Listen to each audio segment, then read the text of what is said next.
Sal Cooper was the strongest shadow in his clan, which was the name given to people who were assigned to do dirty work, murder, arson, espionage, and much more. So all the dark deeds of the clan were done by his hands. Having dedicated himself entirely to his family, he was ultimately betrayed and humiliated even by his friends. In the end, the head of the clan declared that Sal, having remained a shadow, had betrayed the family for the sake of base personal interests and sentenced him to immediate execution. These words became a signal, and the guy was pierced by thousands of swords, and the mentor whom he completely trusted turned out to be a traitor. Before leaving, Allan only smiled slyly and said that he would reveal the secret to him. When Sal became a shadow, the Shadow Oath spell was cast on him. With this sinister technique, his strength was sucked out like food, and all blows intended for the main one were absorbed by his shadow. However, Sal was not going to accept his fate, and decided that he would take the enemy with him at the last moment. But even his desperate desire for revenge was not fulfilled, and he died without honor. And yet, in spite of everything, fate gave him a chance for rebirth. When Sal opened his eyes, he found himself in a new body, but in a familiar place. Recalling the skills of his past life, he instantly stood up, sensing the presence of a dangerous person nearby. The first thing that came to mind was that maybe he was in hell, but the place looked somehow different, even familiar. While he was thinking about this, a large woman entered the room and rudely ordered him to wash up because they would come for him soon. Sal just looked at her darkly, as if he was ready to kill her with his own hands. The woman didn't like his look. She hit him hard and contemptuously called him a little bastard. The blow was powerful enough and Sal fell to the ground.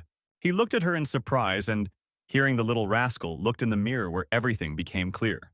Realizing what was happening, Sal grinned happily, realizing what this meant for him. He seems to be back in his 3-year-old body. Now he is truly reborn and will be able to carry out his revenge.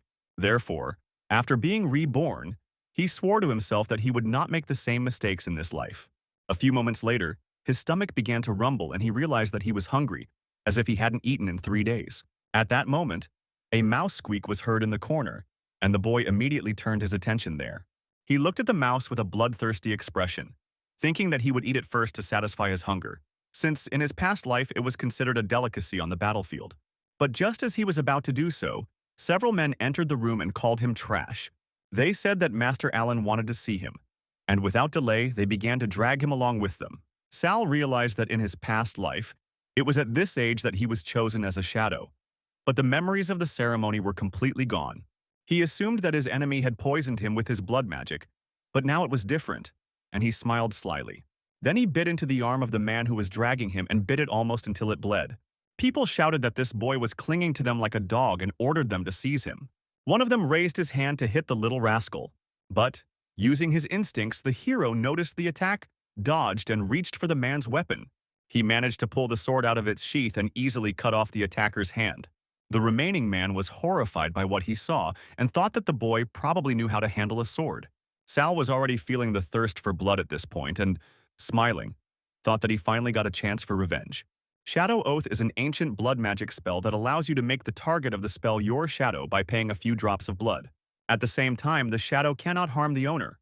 On the contrary, it receives damage for him, and the owner takes all the strength and abilities accumulated by the shadow.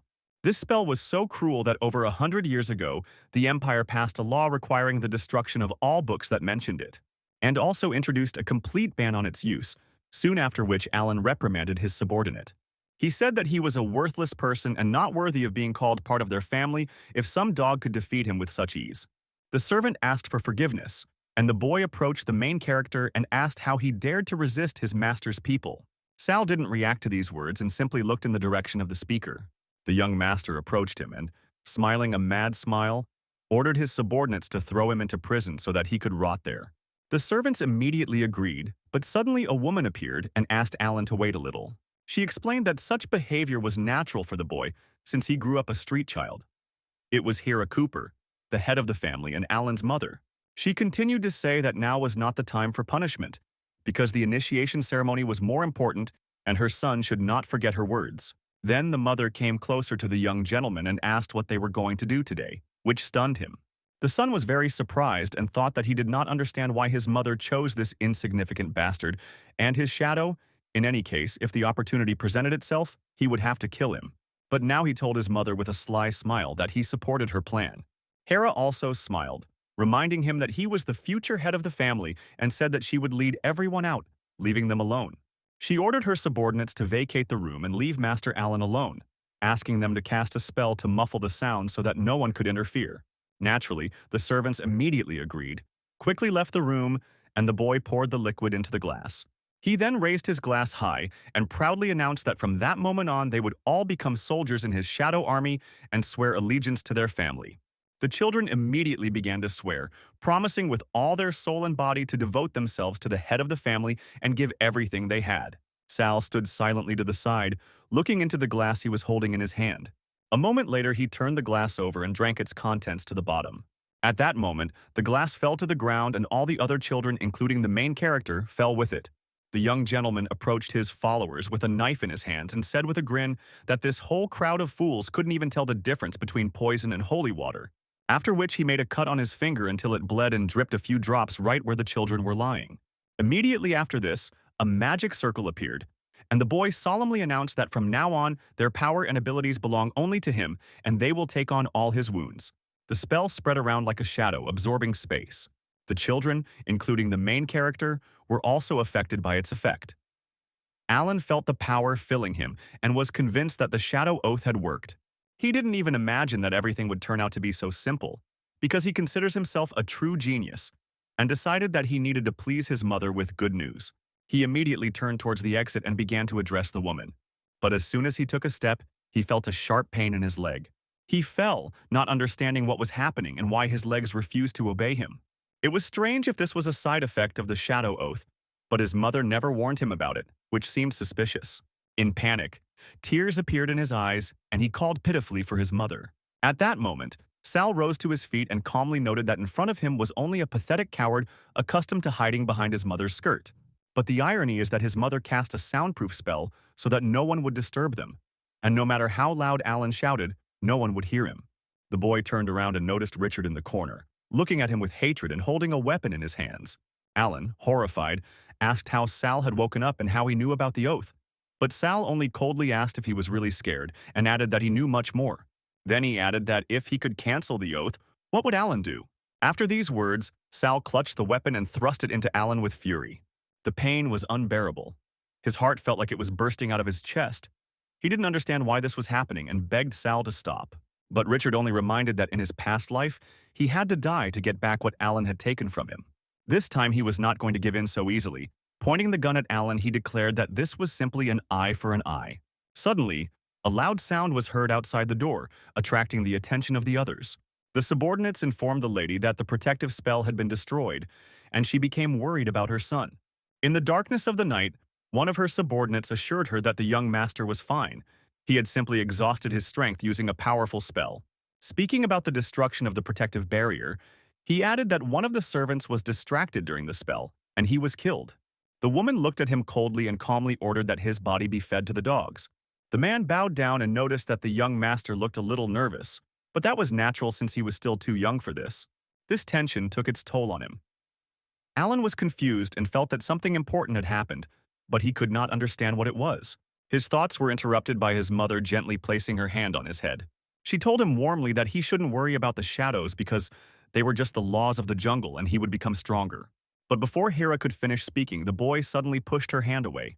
His gaze was full of madness as he confidently said that he was the future head of the Cooper family, and every little thing was obliged to sacrifice their lives for him.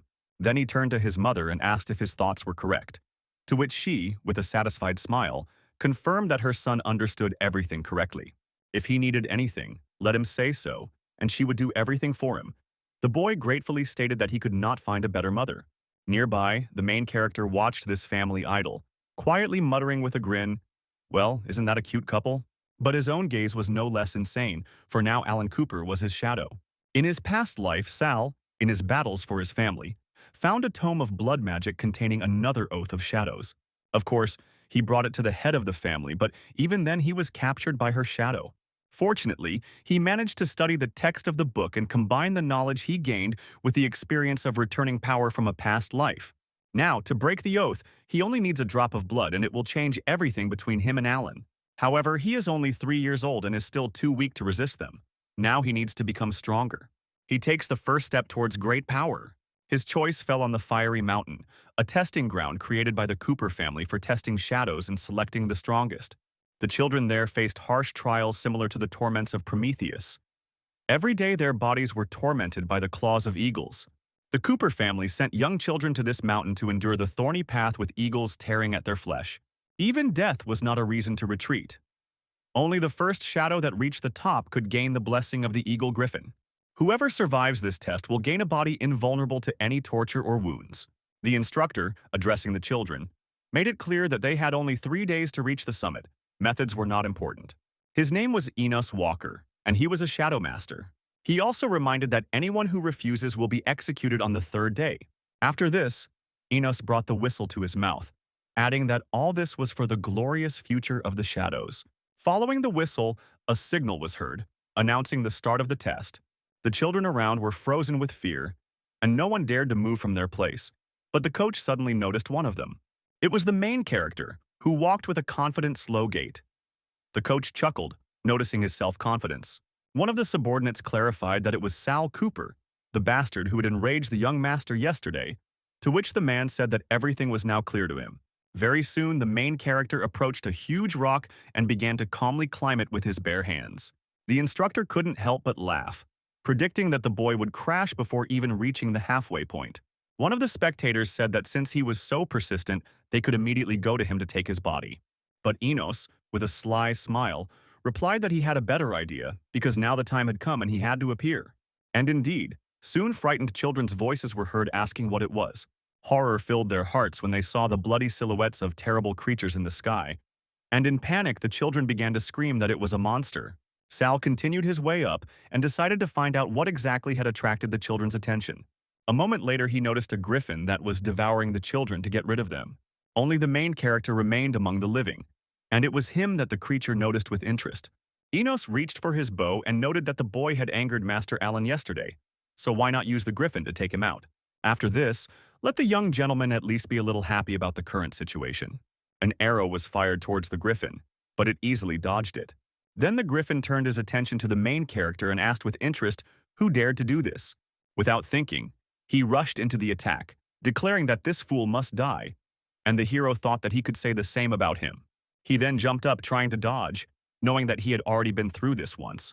Because there is only one way to get the griffin's blessing and tame it as quickly as possible. This creature was a high-level monster with a danger level of 4 stars and was born on a flame mountain, and its gender was female. According to rumors, she developed psychic abilities to communicate with humans after eating many human brains. In addition, this creature was in alliance with the Cooper family, a stubborn griffin with human-like intelligence. If the hero cannot completely defeat her, he will not be able to tame her. He knew this meant he had to give it his all. Therefore, without stopping for a second, he rushed from side to side to attack the creature. The griffin also did not stand aside and tried to fight back with the magic that it accumulated in its mouth. After the spell, a storm arose that knocked the young boy off his feet. After he hit the ground, he began to fall head first down the slope. Luckily for Sal, he managed to grab onto the ledge, but he was too reckless and now he is 3 years old instead of 30. Even his sword skills from his past life were of no help in this situation, since with his current size, the griffin would have been able to swat him down before he could get close.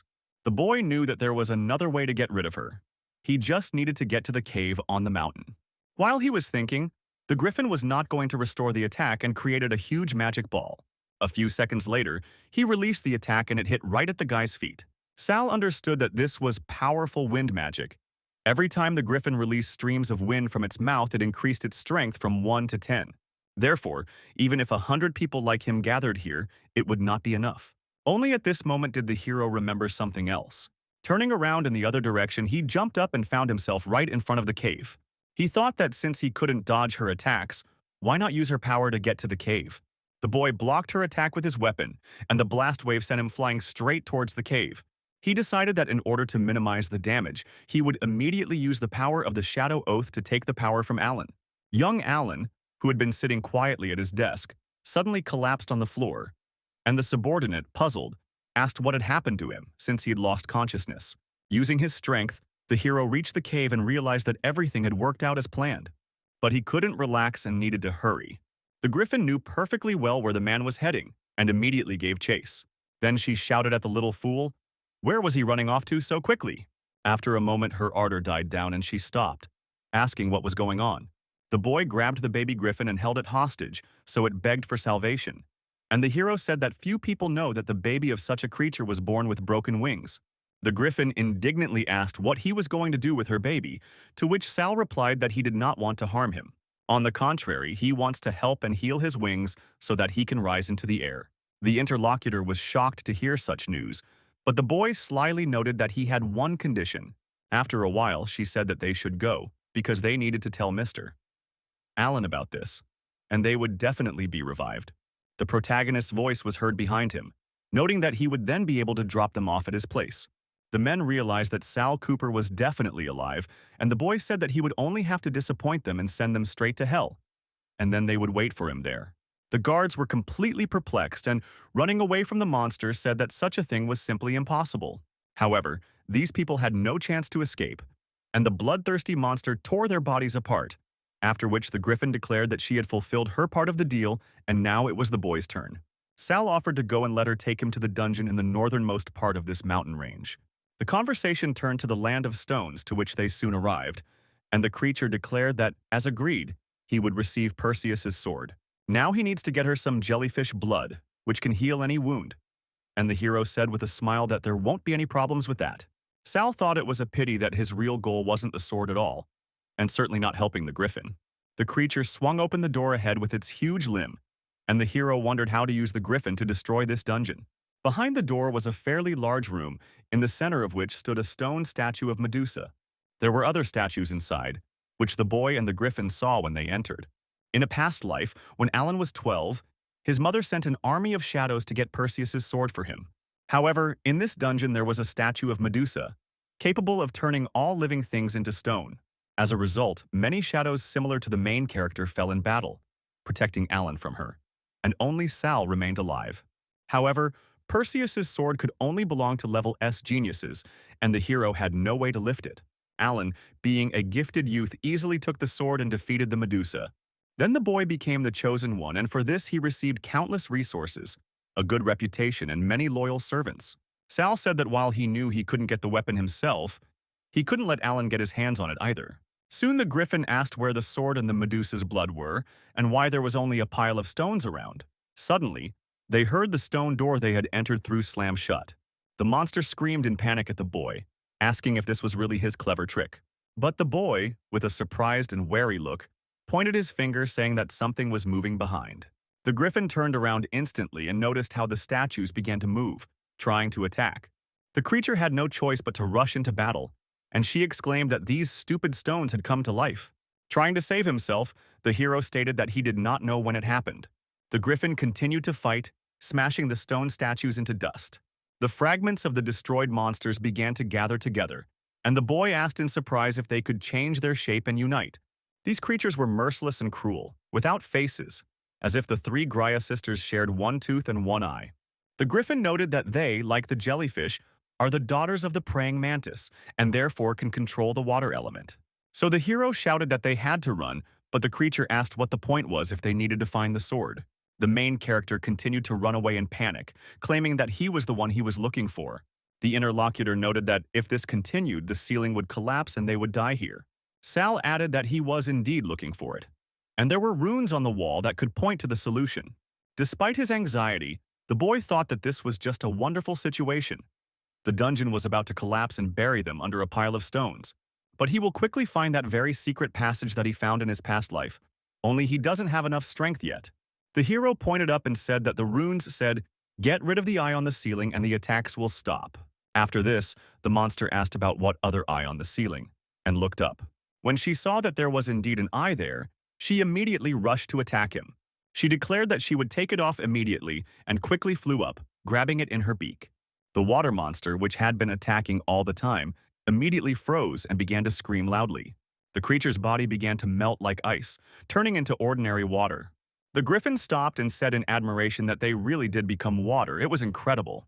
The hero added that according to the runes, Perseus learned of the location of Medusa precisely after he stole Graia's eye, so the eyes are their weakness.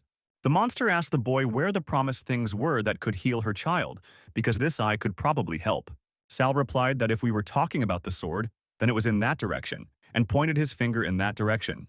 The griffin paid attention and indeed saw the sword shining in the darkness.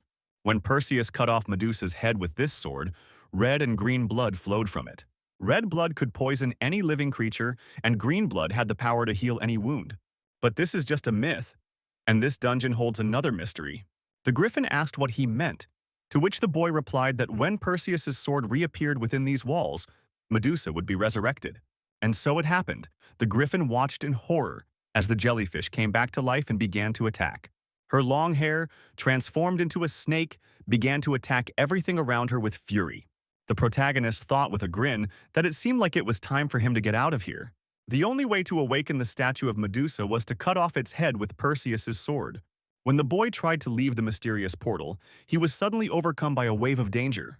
But relying on his instincts and skills from his past life, he dodged it with ease. Sal instantly took up a fighting stance and focused his gaze on the jellyfish. At the same time, he could not understand what was happening and where the griffin was hiding. The griffin, hiding behind a rock, whispered that this creature looked even more frightening than the previous one, and that now she did not want to die. The protagonist was shocked and wondered if his griffin could shrink, but his thoughts were interrupted by a griffin that rushed to attack, and Sal remembered how he had already passed this dungeon in a past life and knew what to do. First of all, he needed to get the shield of the Knights of the Round Table, which was nearby. Thanks to the reflective power of this shield, he will be able to avoid the direct gaze of the jellyfish. Moreover, this weapon can withstand a deadly attack from her eyes. The boy just managed to grab the shield when the jellyfish rushed to attack again. Her death ray was so powerful that Sal had a hard time staying on his feet. A moment later, unable to withstand the force of the blow, he flew to the side and blood gushed from his mouth. Rising with difficulty, Sal realized that the situation was becoming critical and that the shield alone was not enough to save him. It could also be seen that she had destroyed the exit from the dungeon through which he intended to escape. The boy could not physically take Perseus's sword, although perhaps this was not entirely true. He couldn't know this for sure unless he tried, and he had to take a risk.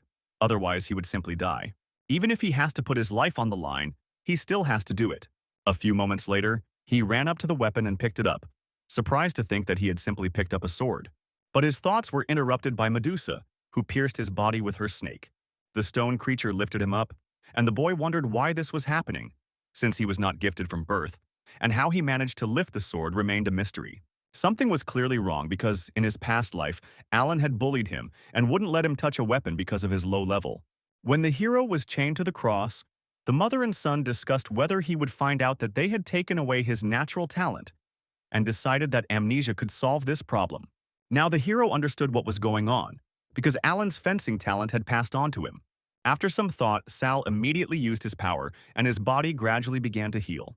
The griffin was very perplexed when he saw what had happened, but it so happened that the boy standing in front of her remained safe and sound after her grip. In her eyes, he seemed like a real monster that couldn't be killed just like that. The boy used the weapon and easily cut off the jellyfish's head.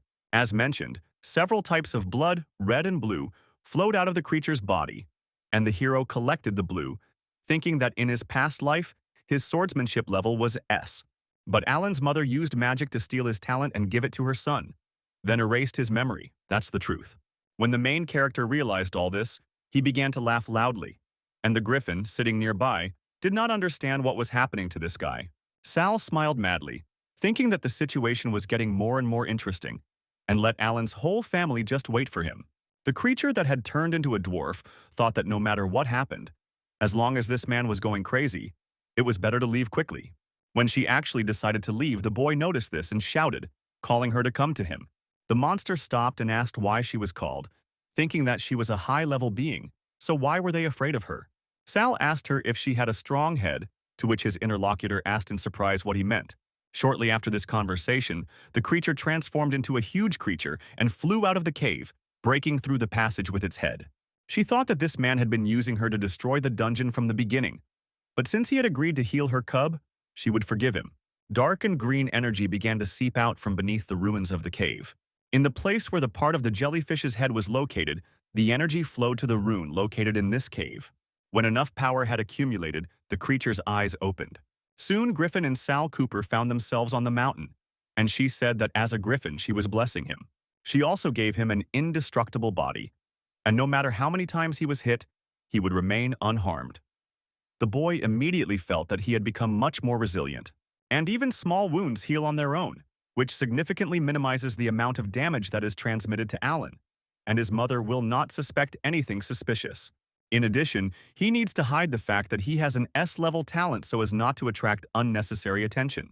Sal asked the griffin to help heal his cub, and his wings began to recover. The creature immediately responded and began to care for its chick. After a few moments, the power of the jellyfish's blood actually began to heal the little creature's wings. Thanks to this, he became filled with strength and vigor and immediately soared into the sky. His mother happily noted that he was finally able to fly away. The hero said that he had only just begun to learn to fly, and if he did not find an owner before he came of age, he would remain just a stupid bird. The interlocutor asked what he was talking about. The hero replied that it was nothing special. He just wanted to warn her, because she had become strong after finding her master. The griffin thought that it was true. If it weren't for the master, she wouldn't have been able to develop her soul and become stronger, but that man died more than 100 years ago, and she needed an equally strong man. But it was unclear where to find someone who could kill others without effort, without blinking an eye. Suddenly, she realized that the answer lay on the surface. After this, she approached the young boy and addressed him formally. She asked to accept her cub as her magical pet, believing that at such a young age he was much stronger and smarter than his peers. So there is a possibility that in the future he will be able to surpass even Brad. The boy smiled slyly, thinking that she was caught. At the same time, he stated that he agreed and would take it, but only if they made a deal with her, because he wanted to know everything about Brad Cooper. He is also interested in where the precious key that opens the door to Brad's spiritual sword is. Night fell and Hera asked what it meant. Why could no one understand what was happening? Allan fainted twice out of the blue, and it couldn't have just happened. I wonder how long it can go on. The old man asked not to worry, explaining that thanks to the good price, the young master would quickly come to his senses. After all, any damage was taken by the little shadows. The head thought that everything was right. Something strange was happening. It seemed that Allan had become like this after the ceremony with the shadows, and someone was clearly behind this matter. The subordinate added that something unexpected had happened that required her attention. Sal Cooper had placed first on the test exam, as expected. However, this boy used the griffin to kill Walker's uncle and his nephew, and then tamed its cub. The woman was greatly surprised. Throwing down the cup with the drink, she immediately asked where he was, and the man noticed that he was right outside the door and would call him now. Soon the boy slowly approached their room. With a casual smile, he looked at the head of the family and asked what she wanted. The first thing the woman said was, "Why did he kill the Walkers?" And the hero asked what kind of why. The conversation got crazy, and Sal stated that he did it for his family. It was a shame that the shadow trainer was so bad that a simple 3-year-old and their family didn't need such trash. The boy asked the lady if he had done wrong to this man, and at that moment she was speechless from surprise. Hera saw the expression on the child's face and realized that it was anger mixed with disgust. But now he had no fear, and it seemed he had some kind of ace up his sleeve. Smiling sweetly, she asked Doug to give Sal a reward and send him to the Eden Springs for treatment. Sal bowed and expressed his gratitude for her kindness, reflecting on how this place was likely to become indispensable to him. Soon after leaving the head's room, he heard her ordering her subordinate to speed up the study of magic deprivation methods, because they urgently needed to take away Sal's talent. She planned to pass this talent on to her son before the ceremony of inheriting Brad's sword, fearing that if the secret of her son's lack of innate talent was revealed, they might lose their inheritance. Sal Cooper is a real scoundrel, and while she lets him go, they will soon see how far he can go with his insolence. Just a few moments later, the hero headed towards the Springs of Eden where he was sent. Walking slowly through the building, he recalled the words of the griffin, who said that before his death, Master Brad used forbidden magical art. He sealed his soul in the Eden Springs to pass on his knowledge and sword skills to an S-level talent heir. All this was done so that the Cooper family's status in the Empire would not be shaken after his death.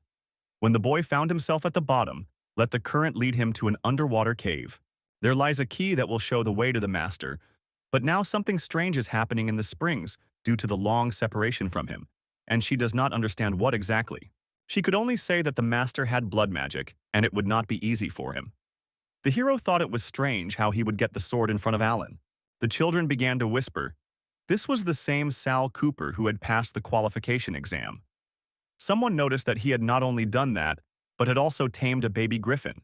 Lucian Sia, Reno's little servant, asked with a sly grin what was so cool about him, being the son of a wicked woman.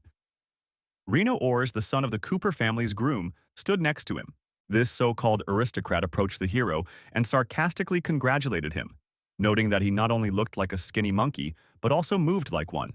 Sal remembered that in his past life they were his subordinates, sent by Allan. They were the ones who fabricated the charges, after which he was recognized as a traitor to the homeland.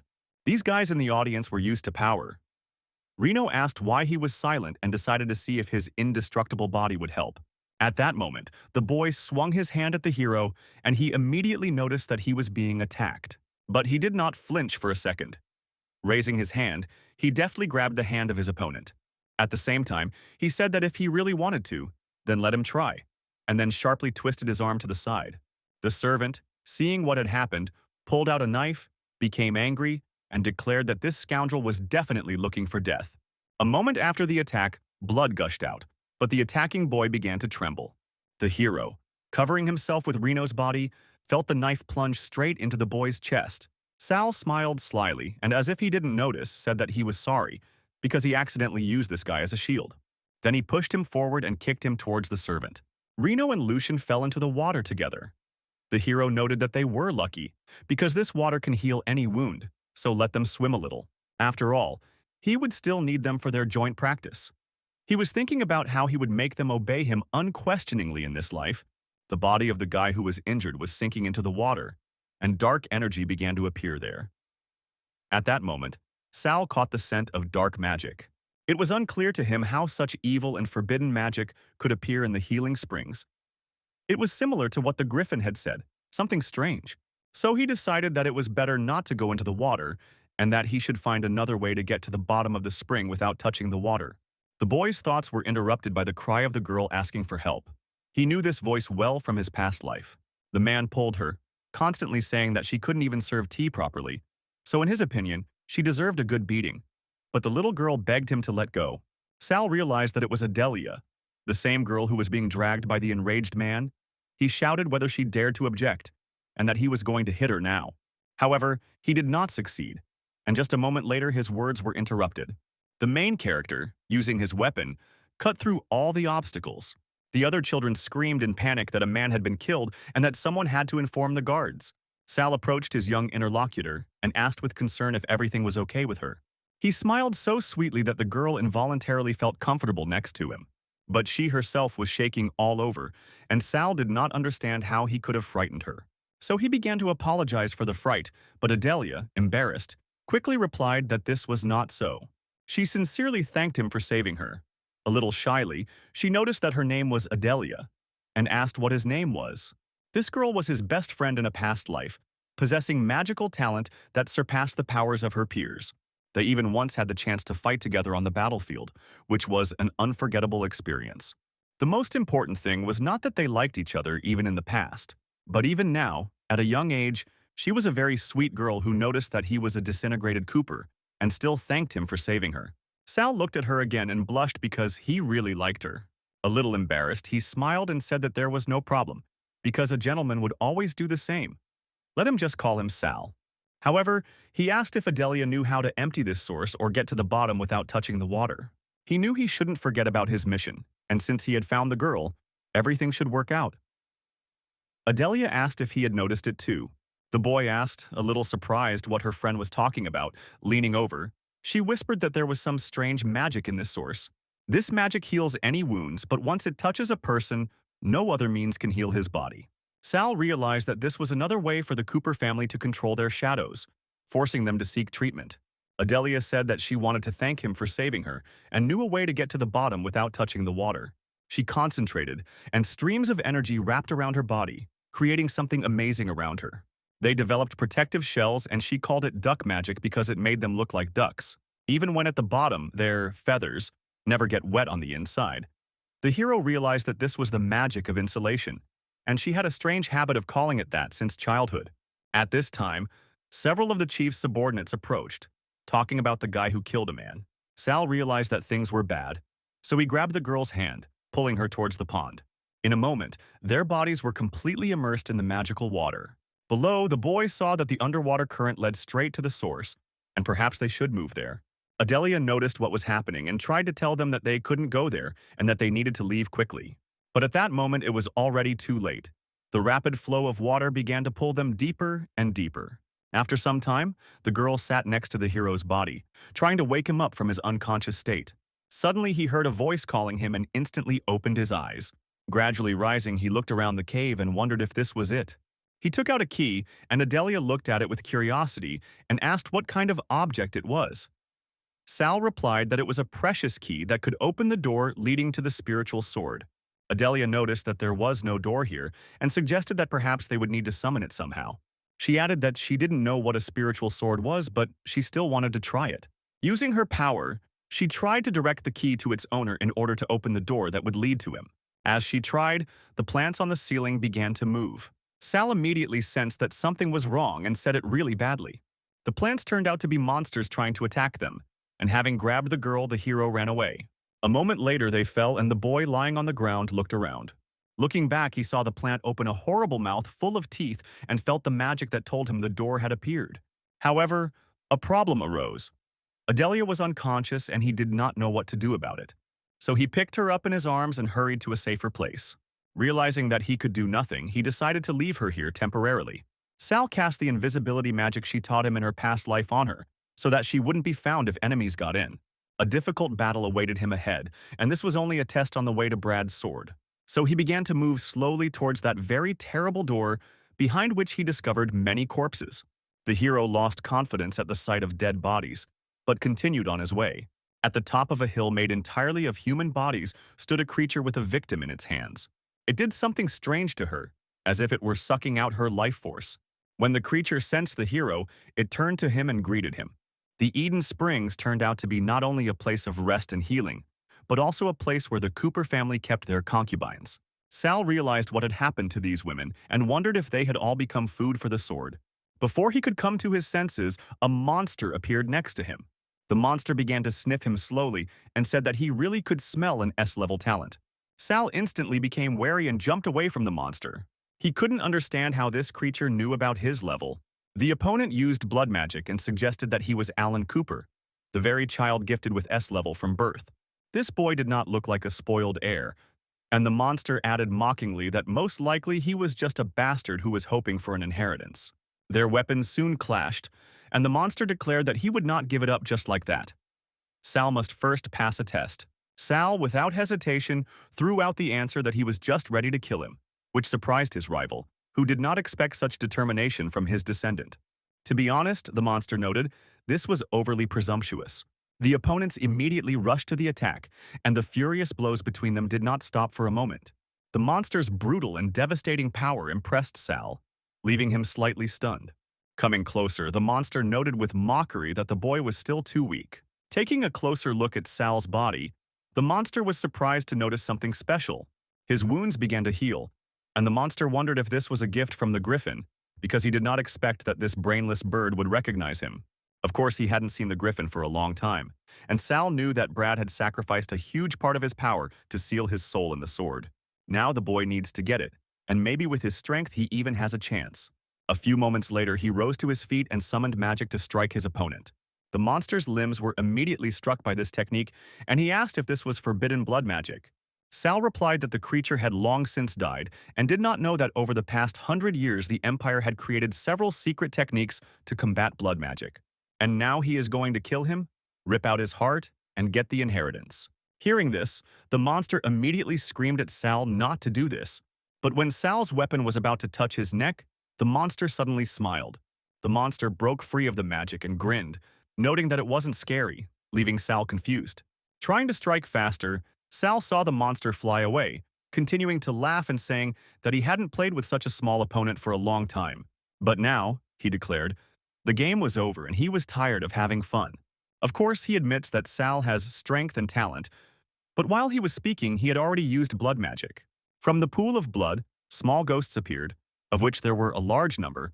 Brad said that his strength was not enough to gain the right to own his sword.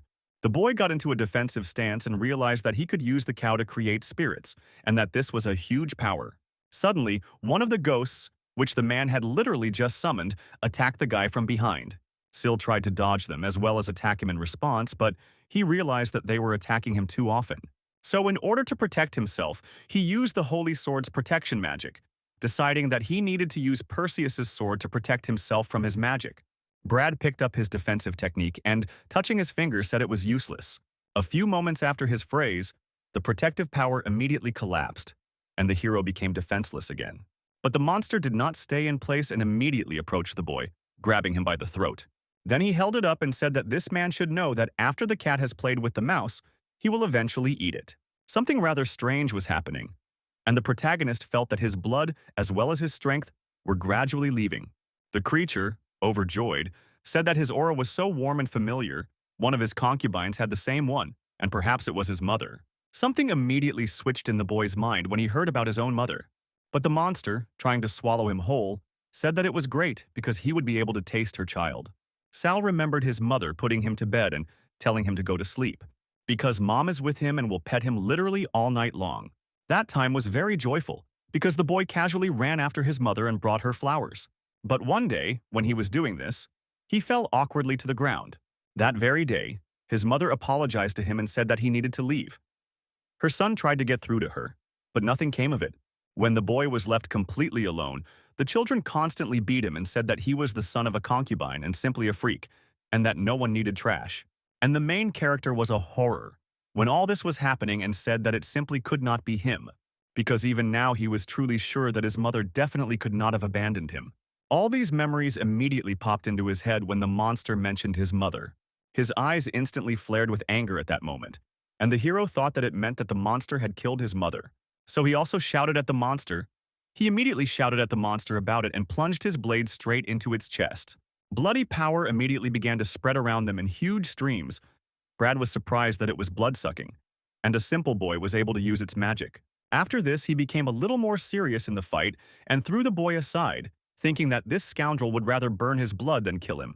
The creature has indeed spent too much blood and energy on the blood spirits, so it needs to eat a couple more women to replenish its strength. Brad actually started doing it, and the hero came up to him and asked if it tasted good. After that, he sat down and came closer and noticed that he was asking him if his mother was tasty, and at that moment he was simply crazy. And when he pierced the creature's head, blood began to flow and his mother appeared before his eyes. The boy froze for a few seconds before he saw her face with crying eyes. Without stopping for a second, he drove his sword deeper to kill the monster. So after a few moments, the monster's body immediately fell to the ground without strength. To his great surprise, the creature was still alive and thought that the boy had gone completely mad. He needed to retreat and find a couple more concubines. And if this does not happen, he will die anyway. But suddenly he felt a weapon approaching his back. The main character at that moment really went crazy and continued to attack. Brad begged not to kill him at that moment, because he can merge with his ball and become a spiritual weapon, and also give him more power, but the boy continued to destroy him. Then, looking at him very dismissively, he said that this monster did not deserve this. After that, he used his power once more, and this destructive power tore the monster's body into pieces. So what was left was only the blood magic that was splashed to the side. The inheritance of swordsmanship after absorption would forever merge with the hero's body. He threw away the weapon and thought, he didn't forget to sharpen it after all. He hadn't seen his mother since she was born. So it was just a crazy fantasy and it's a very pathetic monster. Suddenly I saw his reflection in a pool of blood. His mother, who was hugging him and telling him that he was not a monster and that his mother would always be by his side. And suddenly, her thoughts about the boy were interrupted by a girl who addressed him by name. It was Adelia who was running quickly to him and asking if he was okay. She didn't understand why he was covered in blood and whether he was wounded, and if so, she would heal him. But the boy only looked at her coldly. When the interlocutor came closer, she touched his head and began to heal. The protagonist at that moment realized that in his past life, Adelia became the concubine of this creature. Then he came closer and immediately hugged his girlfriend. At that moment, he promised himself that in this life he would not allow anyone to touch her even with their fingers. Blood-sucking is a technique that allows one to offer one's own blood to the sword and then burn it to enhance the weapon's performance. After the disappearance of the demon that was the spirit of Brad's sword, a real discord began in the Cooper family, and all the guardians of the Springs of Eden were sentenced to death. And the servants, having seen Sal's rage, no longer dared to behave so rudely with Adelia. According to rumors, it was Sal who stole the spiritual sword from the Springs. However, without proof, Allan's mother could only continue her persecution, which included imprisonment, blood sampling, and poisoning. Although the hero remained unharmed in any case, the events now take place 4 years later in the Cooper House training ground. Allan fought with his subjects and mocked them, wondering if they, being weaklings, could even defeat him. The head of the Isaac family, Hugh Isaac, who was watching the fight, said that he had heard that this boy was born with talent, but today he was convinced of it. The head of the Cooper family, Duke Leon, thanked for these words. Suddenly their attention was drawn to a happy donkey who asked to look. On the other side was the main character, who was being attacked by several people. He noticed that they were too noisy. After that, he casually raised his weapon and used the shadow blade. Therefore, literally in one attack these people were defeated, and all immediately fell to the ground. The spectators who stood on the balcony were delighted, because they understood that this was a high-level technique, Isaac said. Usually children are at the level of an adept of the iron sword. But if we talk about this child, then he has clearly already reached the level of a silver sword defender, and this is simply incredible. He was angry about this and thought that he was a scoundrel for daring to steal his triumph. In a fit of rage, he turned to Sal and said that he was challenging him to a fight. The hero smiled because of this and thought that if Allan had gotten his talent, like in his past life, his strength would be higher now. But now, this is a great chance to find out his current strength and agreed to a duel. The master told him to attack and decided that these are great chances to finish him off. The subordinates immediately began to rejoice and encouraged Allan to buy this bastard and show him the real art of fencing. With admiration and excitement, the boy immediately rushed into the attack and thought that he would defeat him with ease. Sal very easily blocked his attack and told the master to use his power. Because doesn't Mother Nature herself favor him? Allan was shocked by these words, and the hero easily pushed him away with his weapon. When the young master and the services merged and thought that it was impossible, because his mother said that with his current strength, no one could compare to him in battle. He is on the plane. Even the magical aura from the sword is simply insignificant. It is obvious. It is only an artificial enhancement, so there is no talent for fencing. Sal dodged his attack and asked to be allowed to show him what a real punch felt like. A few moments later, the Allan turned around and saw a boy running towards him. The main character aimed at the head and pierced the eye of his opponent. The subordinates were horrified when this happened, and immediately began to run to the master, and he cried out pitifully about his eye. After seeing this, Isaac began to burst into laughter at how insignificant this situation was. He said that he had apparently made a mistake, and perhaps those servants had just lost. They were just pretending to the master. The interlocutor said that he himself was forgetting. The man added that after all, mister, Allan was engaged to his younger sister, and he didn't want her to marry a nobody. Leon said that he was worrying too much. If it weren't for the enemy of convenience, then it was unknown whether his sister would have married someone or not. The interlocutor turned around and said that it was time for him not to forget that joint actions between their families would take place in 10 days. Cooper thought about those words, that Allan really was a non-entity. So I asked my subordinate what this shadow's name was. She said that his name was Sal, and he was the son of one of his concubines. The man thought, is it not surprising then that his son is so good with a sword? Then he asked to be brought to his office. After some time, the main character was invited to the Duke's office, and he headed there. When he went out there, the man immediately started looking at him intently. Sal bowed down and asked what the master wanted. Leon thought he saw no innate talent in him. Perhaps the boy is hiding his powers in order to fight for the right to become the heir. One can say that he definitely has some kind of motive. It's good that he's a boy and can be easily exposed. The Duke said that the boy will lead the 10th squad of shadows in 10 days. Together with Isaac's people, they will go to the Lost Crystal City to get dragon eggs for their families. This sword just activates teleportation to the Crystal City. Sal thought that in order to get them, they would certainly encounter the dragon and anger him. He believes that this is a difficult mission and Leon has something planned. However, how could he miss such an opportunity to be a dragon egg? So he took the sword and obeyed the master. He then stated that in return, he would have a small request, and the Duke was very surprised by this. And so the detachment set off after some time, with Sal walking in front, and also Adelia on a griffin. The girl said, didn't he tell the head of the family that she would be accompanying them as a maid? Hey, it's kind of uncomfortable to sit like this all the way. The hero told her not to worry and no one was against it. Then he looked at the guys who had fought with him before, but now obeyed. Sal and his squad finally arrived, and his subordinates asked if this was really the Crystal City, but it was unclear where the crystals and the dragon's nest were. On the other side, a girl's voice appeared, saying that she didn't expect that the elite squad of the Cooper family didn't even know anything about this city. How funny it is for her to talk about this. This is Gloria Isaac, the younger sister of the head of the house and Allan's fiancé. The girl extended her hand to Sal Cooper and said that this was their first meeting, so he could just call her Gloria. But the hero ignored her and told Adelia to stay here with Meow, and he would return soon. Heiress Isaac was angry that he would play her, so she told the boy that she was actually talking to him. Sel called her a lady and said that he was afraid that if they didn't activate the portal before sunset, their entire trip would be in vain. The main character thought that he met this noisy woman again, just like in his past life where she pestered him with her training. Although none of this mattered now, all that was left was to hope that this stupid bird would cope with the task set before it. Together with the girl, they approached the altar, and it began to glow. This altar is a teleportation formation. Soon, everyone was teleported to the city and said that it was beautiful, and also that somewhere here lies the legendary egg. Gloria's subordinate thought that he should kill the Cooper family people, and then the egg would belong to them.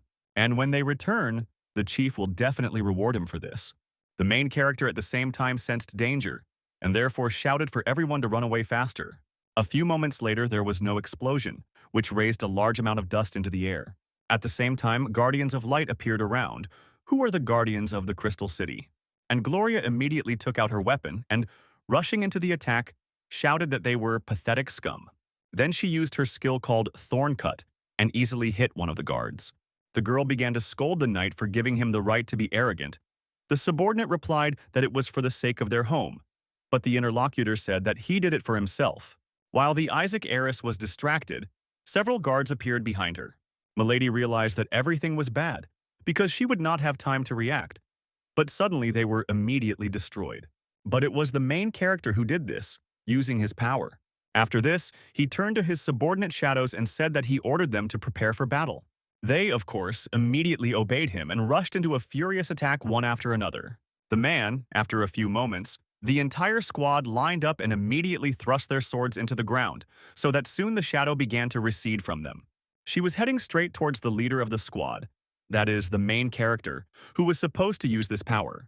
The guards were surprised when they felt her power, and began to look in different directions. Sal rushed to the attack and wanted to see what was better, their shadow or their light power. The energy immediately went to the guards and continued to bind them. The second squad said that these people just grabbed the guards. This is probably the Cooper family's style of combining swordsmanship and magic, and Sal is just a kid, but he has such power. Gloria was embarrassed when this happened, and thought that this boy was very good. A large amount of energy began to accumulate in the crystal at that moment. The guy thought that it was not bad, because he managed to absorb the power of the crystal core. Now he moved from the level of the Silver Blade Guard to the Master of the Golden Sword. Now all that was left was to put the, crystal he was holding in his hands back in its place. So Sal immediately went there and placed the crystal where it needed to be. When this happened, the earth began to shake and it looked like an earthquake had occurred. But it turned out that this was not the case, and the altar was falling, so it was necessary to run quickly to it, because the secret passage to the dragon's lair was open. Those present immediately headed towards this altar, and it gradually began to descend. They all ended up in a dark room, and there were dragon eggs everywhere. The Cooper family's subordinates were glad that there were so many of them here and that they probably wouldn't have to be divided. But a member of a neighboring squad didn't think so. The hero thought, they are idiots, of course, because they so quickly want to become dinner for the dragon. Just as he was beginning to think about this situation, a dragon appeared and began to scream angrily. The main character's subordinates ran away. Gloria said not to do this and to fight to the end. Sal said that when he finished, let them take the dragon egg. At the same time, the altar started to rise on its own, and the others asked what was going on. It turned out that there was a gray there, and he pressed the crystal. Previously, the head of the family said that he should use other shadows as bait for the dragon, and once he got the egg, he should get out of there and also destroy the formation. Sal will be able to stand up for himself. The guy apologized to his comrades and said that only the Cooper family can take possession of the dragon egg. So let them sacrifice their lives while he delivers this egg to the family.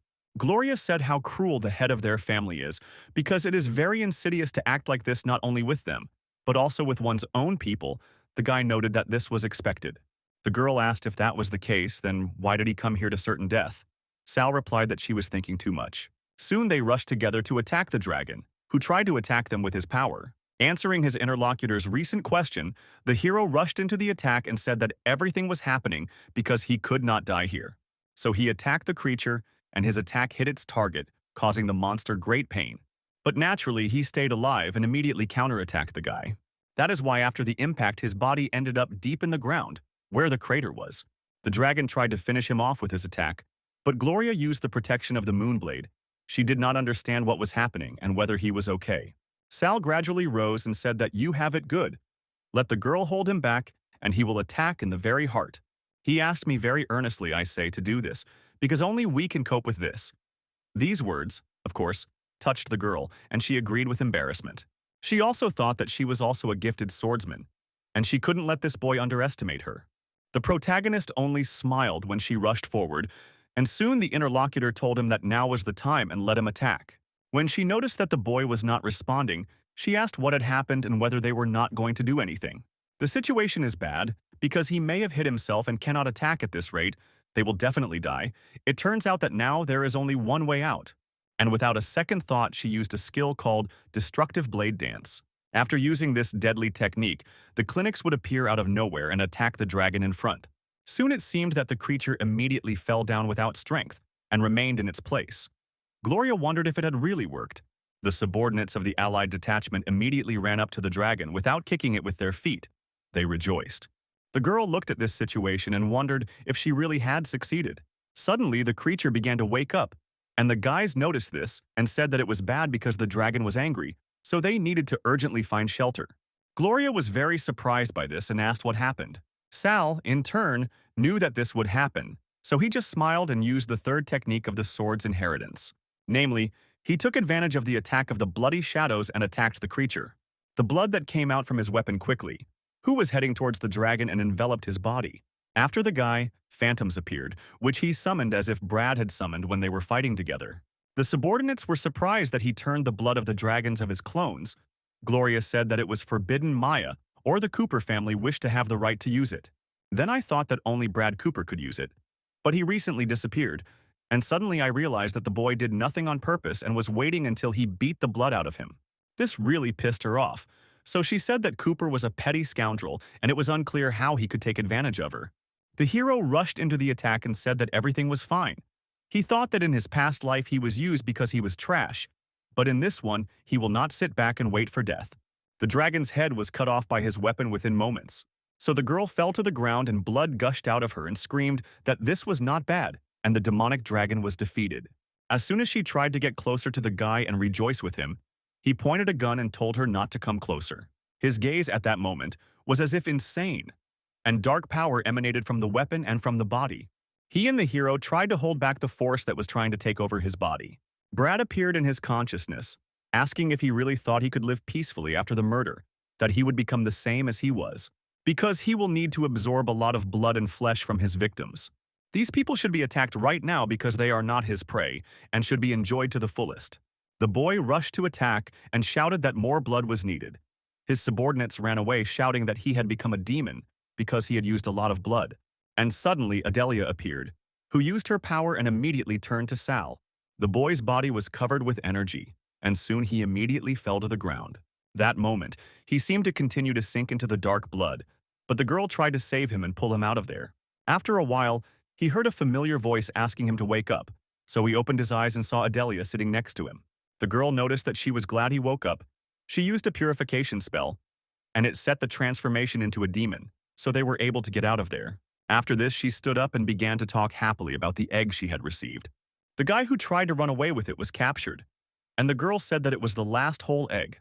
Of course, she didn't tell the Isaac family about him, and that red-haired girl had already left, so he didn't have to worry about having dealt with their task. Sal thanked her for this and said that now he could rest easy. I thought that there was originally a plan to save this girl from the Cooper family. He wanted Meow to take her away from here to fake her death. And calling it all an accident, he grabbed his weapon and shouted that this stupid bird couldn't even cope with a simple task. The griffin wanted to say that he was not guilty, and the hero continued to scold him. But the girl tried to stir up the situation and asked to discuss all this and not to react so violently. Suddenly, the hero heard the groom's son addressing him and looked at him. The boy saw these children grab their weapons and try to attack. That's why he was worried and said that they had finally shown their true colors, so we should try to take the egg away from him. But at that moment, I was very surprised when I saw what actually happened, because his subordinates pierced the body of the guy who tried to frame them. And then each of the shadows knelt down right in front of the master. The boy asked for forgiveness for the rudeness that had happened earlier. If it weren't for him, they would have died in the ruins. From now on, they no longer obey the orders of the family and will follow him until death and even after it. Sal was very surprised because he did not expect that he would have such loyal subordinates. Suddenly, his attention was drawn to Adelia, who told Sal to look, because the dragon egg began to hatch. In fact, a few moments later a dragon appeared, roaring happily, and it turned out that he was really born. Sal immediately said that the dragon would only agree to submit to the strongest, so he asked if he wanted to be with him. The creature flew up to him and touched his hand and kindly agreed. The groom's son and his friend said that this was great, because the dragon was now with them. So the new subordinates congratulated the master on taming the dragon, and today the rebel squad of Sal Cooper was born. At the estate, Allan asked her mother when they would go horse riding, and she replied that it would happen as soon as her father finished work. The man shouted, "What's the point? He's just having fun, and he's no better than a bastard." He knows that Sela was not only able to kill the dragon, but also tame the baby. Hera said that it wasn't Allan's fault, and why was he mad at him? If he had been there instead of Sal, he would have coped just as well. The boy only agreed with her. Then the mother said that there was nothing to talk about and took her son by the hand, declaring that they would go skating today, just the two of them. The boy happily ran out of the room and asked for the whip to be brought quickly. The lady approached the old man and asked how the research on magic was progressing. He said not to worry, because they had successfully completed the research.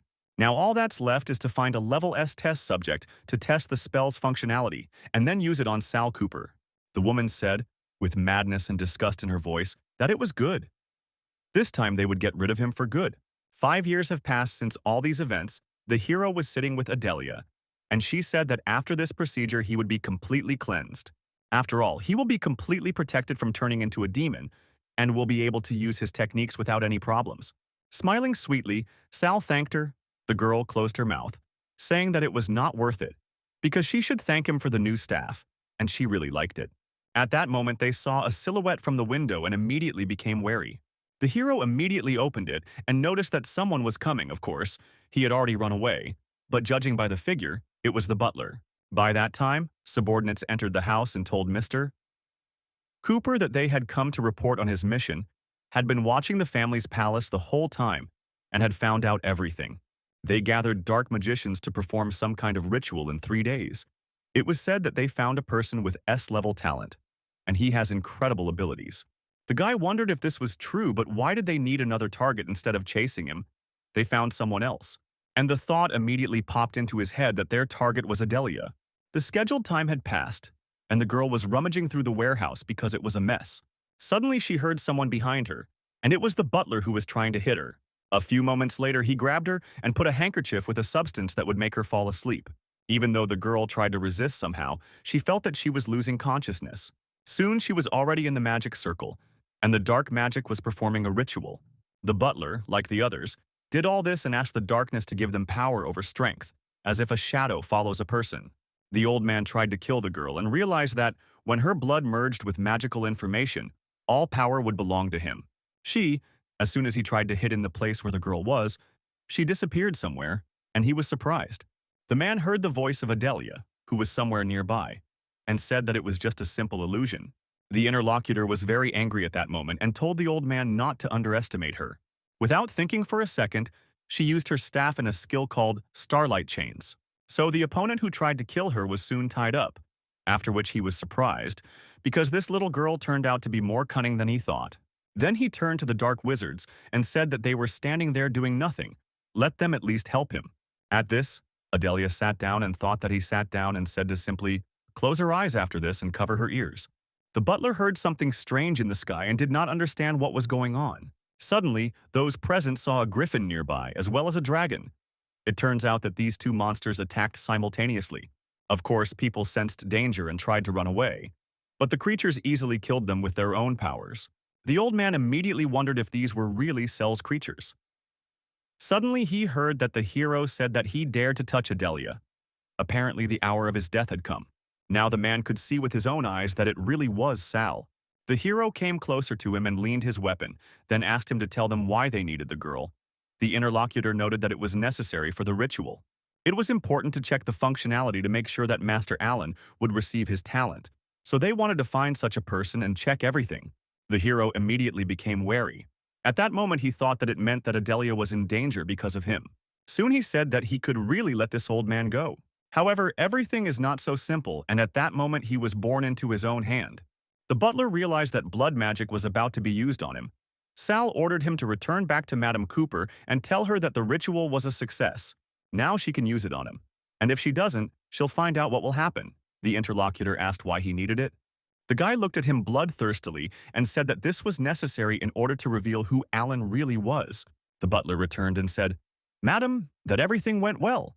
The woman asked if it really did. In response, I heard everything. However, the next full moon is the celebration of the young master's coming of age, and they will be able to do this. Hera happily said that he was a good boy and thought that her long-standing dream would come true. Her mother would take care of her son and make sure that he would become the new head of the family without any problems. Allan was just pestering Gloria and said that she was playing hard to get. But it's a pity that he already realized this. At that moment, he was glad that his mother arranged the meeting. Suddenly, his own thoughts were interrupted by a girl who pointed a gun at him and asked what kind of touchy-feely person was speaking. It was unclear how such a fool could be her fiancé. The guy was horrified and wondered if this girl had really gone crazy. Gloria swung her weapon and said that you first remove the contractions, and the boy asked her to stop.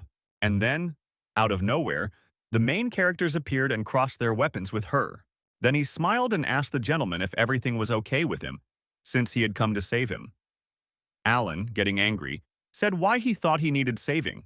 In all, he didn't take his sword for a walk. He couldn't understand how this scoundrel dared to mock him.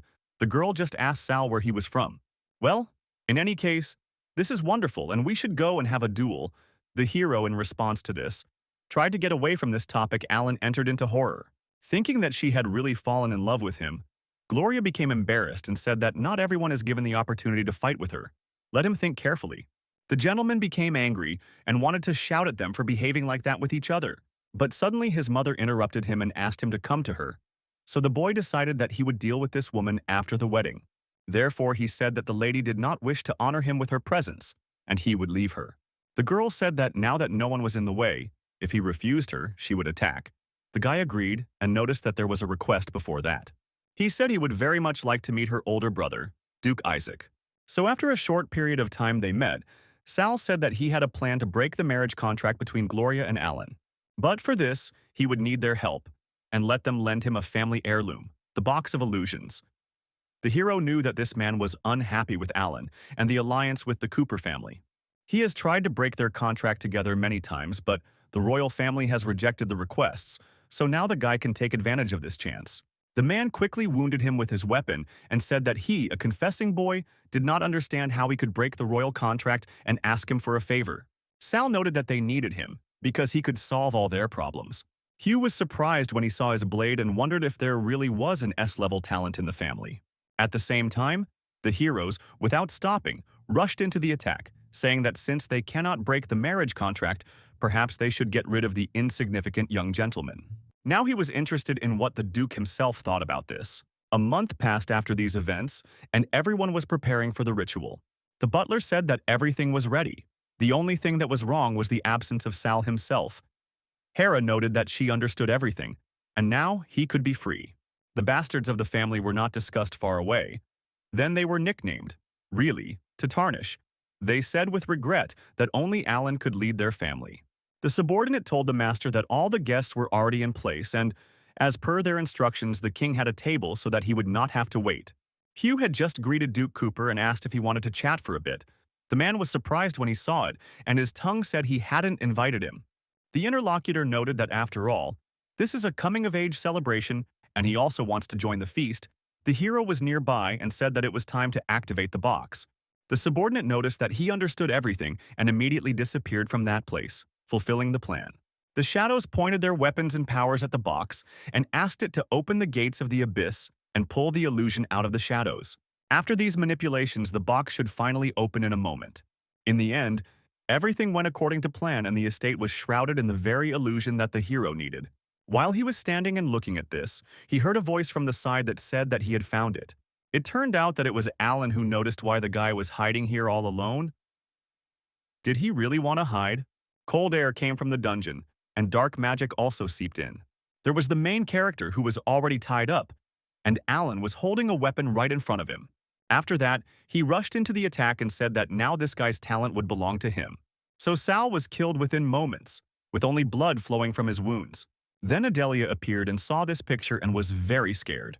But soon the girl came to her senses, and it turned out that she was in a warehouse. Her interlocutor told her to stop dozing and get up to work. The hero's girlfriend saw that it was the power of the stars. So it was not a dream, but a vision from a past life. The power of the stars is a gift that can be opened by time mages. Wizards who possess it are able to use the power to see fragments of the past or the future. Adelia realized that he was in danger and rushed towards him. She knew perfectly well that she had to stop Allan before he got to him, and suddenly he showed up himself. The girl noticed Allan handing the glass to Sal and saying that his father had asked him to pass it on. So I realized that everything was bad, and the advice of calm and the power of the stars was used to put him to sleep so that Allan would fall asleep for a few months. But suddenly she heard someone speaking to her and looked there. It turned out that it was Hera who wanted to stop her, so she ordered her subordinate to do it, and he immediately rushed to her. When the boy grabbed her, he began to hold her so that she could not say a word.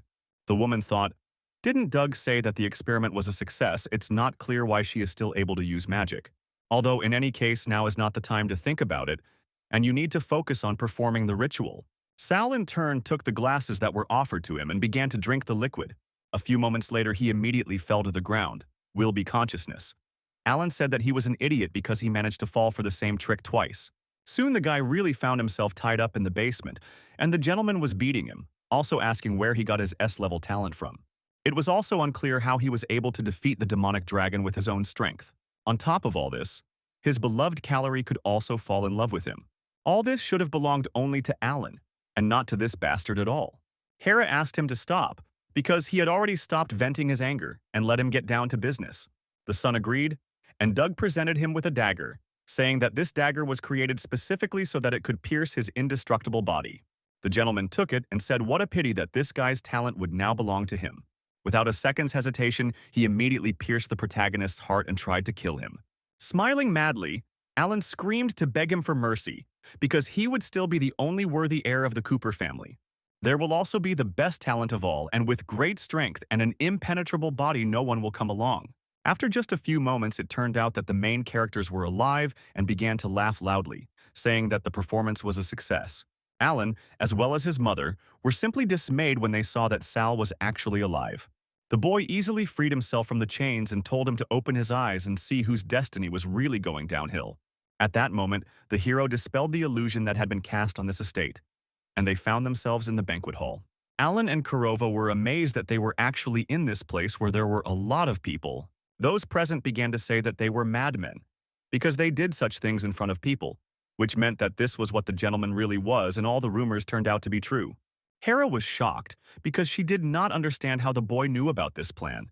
The test of the ritual probably failed, but when everything went wrong was not clear. Allan tried to explain that everything was wrong and that he had been set up, but everything was clear to everyone. Hugh clapped his hands and said, "What a magnificent performance. I wonder what Duke Cooper will say about this now." The man was very angry at that moment and immediately started yelling at Allan because of this. The boy didn't know what to answer, and his mother said that she made him do it. If he wanted to punish someone, then it would be better to punish her. But the Duke did not listen to her at all and, approaching the boy, immediately hit him hard. The hero looked at what was happening and said that it was cruel. Allan rose to his knees and asked what he had done wrong, because he was a pathetic bastard, and everything should rightfully belong to him. After this statement, those present began to discuss that the Duke had earned fame for himself. But now, after these words, his reputation would be shaken. The head of the family got angry and then asked if his son really thought that way. Pointing his weapon and using his power, he told the children to listen, because today the competition for the inheritance begins. The bastards were surprised by this and began to wonder what it all really meant. But soon they realized that now they too could fight for the right to become the heir in any way. Their looks became fierce, because there were no restrictions. So first they were going to kill Allan himself. Hugh laughed and said that it was the legendary and spirit of the Cooper family and power above all else. But fortunately, it all ended, and now the contract should be broken, because he won't allow his sister to marry a man who can chatter while being a weakling. Duke Cooper realized what had just happened. It was clearly the effect of the illusion box. It was obvious that Isaac was in cahoots with this child. There were many other aristocrats gathered at the festival, and any rumor that reached the royal family from them would only harm them. so they should retreat for now. The man told Isaac not to worry because he would discuss it with His Majesty and then contact him. The interlocutor noted that he expected this wise decision. The head of the Coopers said that as far as Sal is concerned, anyone can receive the right to inherit, but one cannot defame the family name with one's actions. Therefore, if someone violates it, he disappears without a trace. The guy started laughing when she heard this and asked if he really thought he wanted to be the heir. At that moment, he touched the weapon and the man and said that if he wanted him to disappear, then he should do it now, and also called him father. The interlocutor was very surprised and thought that this guy was amazing, so it was unclear what he wanted. He immediately put the weapon away and decided that was enough. The subordinate turned to the master and asked if he really didn't want to teach him a lesson. The old man said that he didn't want to. He was a pretty strong guy, and he was interested in what he would do next.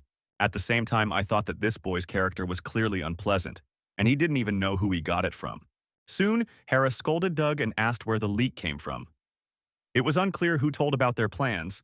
The man replied that he didn't know that either. Then the subordinate came with the captive and asked what to do with the servant. The woman responded in a rage that she had not been fed to the animals and it was unclear why they were asking. She suddenly stopped because she realized that she had clearly used her magic recently, and this could have happened either because of the failure of the experiment or for some other reason, because there is a huge probability that they didn't deprive you of anything at all.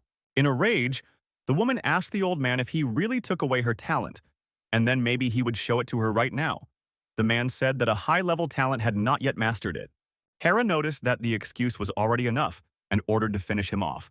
The subordinates grabbed the man, and he asked them to listen to him because it was all Sal Cooper, and he forced him. But a few moments later, he was killed. The lady said that the dog betrayed its owner and he killed it, so why the extra explanation? But as for this girl, it would be better if she took her talent and found a much more suitable use for it. So she immediately picked it up and started using her power. But after a few moments, she was shocked because there were no burns on her body. If this is true, then could all this mean that she has the body of an ice moon? Girls with such a body become amplifiers when they reach adulthood. A man who becomes a partner of an amplifier will be able to increase his strength thanks to her. And in that case, this little girl could definitely be useful to her. After a while, the hero reflected that he did not think that after this, Allan would be left in a family with a combination of lack of talent. But perhaps the reason lies in the influence of his mother. Although it is unclear why he was allowed to stay in the castle, perhaps to contain him, or to prevent him from running away. The woman may be worried about this. But Sal is not going to go anywhere until they cause Allan a lot of pain. Suddenly he heard a knock and thought it was Adelia, so he said to leave. But it was Gloria who noticed that she was told to return the box, she had some free time, and she decided to come and pick it up in person. The hero wondered if he would be able to enlist the support of his family, Isaac. Even if he personally killed Allan, nothing would happen. He told everyone that he thought their families were equal, but why is a box that simply creates illusions under very strict conditions a family heirloom? Gloria said if he is interested, but she won't tell yet. No one believes this legend, and all the aristocrats know, so she will use it for the deal with Sal. The guy ended up saying goodbye to her casually, and Gloria, angry, said that she wanted to fight him. So after a short period of time, we were already at the training ground. The girl rushed to attack, using her spiked sword. But the opponent easily deflected her attack with one swing of his weapon.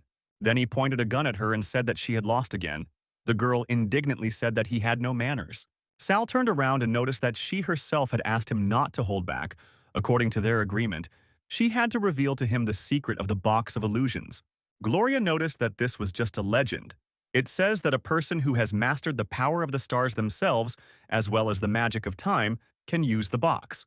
This is done so that he can bring another person back to life at the cost of his own. Sal wondered if in his past life, Adelia had sacrificed her life to bring him back to this world. So now he had to take care of her. Because they would allow Allan to harm her. By that time, the subordinates had hurriedly arrived and said that Mrs. Adelia had been kidnapped. The hero was very surprised when he heard it with his own ears. So he started reporting so that they would say faster who did it. The guy said that last night they prepared the box and saw how the lady was taken away by Madame Cooper's people. And Gloria also heard in the conversation of the maids that he took the girl as a maid, and when she comes of age, she will become his concubine. So she said that at first she thought they meant Sal when they talked about the young master. After receiving the information, the hero, angry, began to run from the room. The girl shouted that he was clearly not going to save someone to kill. Allan was actually angry that this bastard dared to humiliate him. But they asked him to wait a little, because he needed to wait until he came of age. The master did not listen to them at all and therefore shouted for them to kill him. One of the guys said that this girl they're holding really likes Soul Cooper, so why don't you take it out on her? The boy said that it was a good idea. He promised the concubine that under his careful guidance, she would become a professional girl. Adelia did not understand what to do because these chains were holding back her strength, so she could not get out and begged Sela to save her. Allan said he wondered what she would look like during love, so she better get used to the role of a concubine as soon as possible. At the same time, the main character appeared and hit Ain very hard in the head with his hand. The boy, who was behaving very brazenly at that moment, immediately fell to the ground. The guy decided to finish her off with his leg and shouted for him to die. Allan felt a lot of pain from this blow because he felt a sore spot. But Sal did not stop his attacks and continued to beat him with all parts of his body. So soon there were no living bones left in his opponent's hotel, as they were all broken. The hero couldn't stop, and his dark, ominous aura continued to accumulate in this place. His subordinates tried to protect the young master, but nothing worked because the hero easily defeated them with his attacks. When the guys from his squad arrived, they saw a terrible picture in front of them. Gloria helped Adelia free himself and told her to help him quickly before he turned into a demon again. At that moment, the girl hugged him and asked him to wake up, because everything was fine with her. And the people of the head of the family also successfully took away Allan, who was badly beaten. Suddenly, Hera arrived, saw her beaten son, and was simply horrified. Then she started shouting that the boy was an ungrateful bastard, and this was how he repaid his father for allowing him to stay in the castle. The hero took off his necklace and took out his weapon, and then slowly began to walk forward. Soon he found himself next to the woman with whom he had been talking. Hera asked in horror what he was doing. The guy slowly pierced his hand with the blade and blood gushed out. Then she pointed to Allan's head and said that she was challenging him to a mortal fight to the last drop of blood and thought that she could not allow a threat to Adelia's life. After some time, the day of the competition arrived, and those present were in the arena. Sal said he didn't even expect that he would actually come and not spend all those 7 days trying to escape. He asked why he should suddenly miss such an opportunity to crush him like a pathetic insect.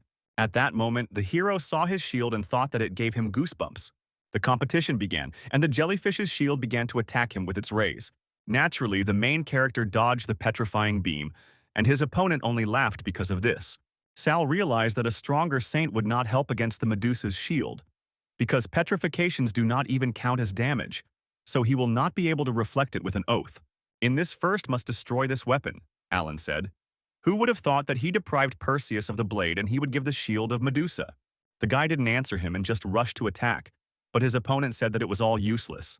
When Sela was already a few meters away from him and tried to attack, Allan called the jellyfish. That's why the shield appeared near its owner and tried to attack with its beam. But this attack was not successful because the hero rushed to the shield and cut where the eyes were. Because of this, some green liquid started to flow out from behind the eyes and scattered to the sides. And the heroes at that moment were even more confident in themselves, so they rushed and said that Allan would die. A few moments later, the body was cut open, but it turned out to be just an illusion. Allan laughed about this and said that he was now a golden staff mage. Then he used his dark magic and told the innocent souls to devour him. This black magic is called the Curse of Devouring. Hugh said that he was a scoundrel, because in order to use this magic, thousands of souls of innocent people would be needed. So I turned to Brad and said that I needed an explanation, and he noted that this was their family secret, so he asked me to respect their traditions. Allan saw that the heroes were not dodging and shouted that he was an idiot, so let him enjoy the pain.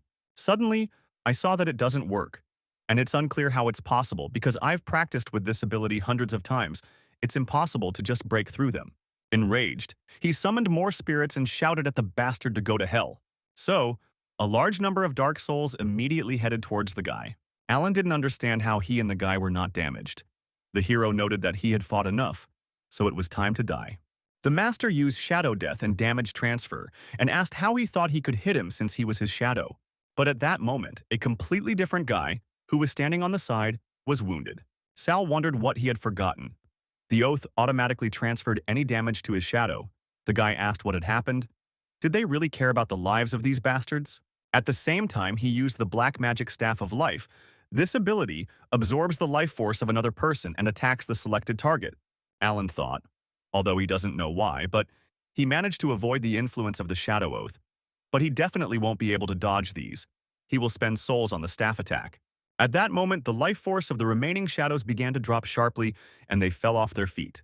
Allan laughed and said to look at himself because he was already giving up. It's just a pity that this won't stop him, and everyone else deserved this fate. At the same time, the protagonist thrust his blade straight into the ground quite deeply. Then she used the forbidden Maya, namely the bloody information. So this dark force was spreading in the area, approaching the Allan and destroying his power. The shadows of this man had regained their life force, and they were grateful to the boss for this. At the same time, a dragon appeared in the sky and headed towards the battlefield. With his power, he immediately destroyed the dome that guarded the training camp and began to make his way inside. It was Sela's animal that stopped next to him, and then the guy told Allan to enjoy his last breath. The hero asked the dragon if he was also angry with him, but he had rejected his head. Hugh was amazed by what he saw and thought that this was the legendary dragon armor, according to whether it was possible to tame the demonic dragon. Then, a real spiritual connection is formed between the owner and him. Under the influence of emotions, and the dragon can change its form and strengthen all the abilities of the owner. Right now, in front of everyone's eyes, this is what happened. Because the hero put on armor, all this is called dragon armor. Allan was very surprised and said that it was impossible.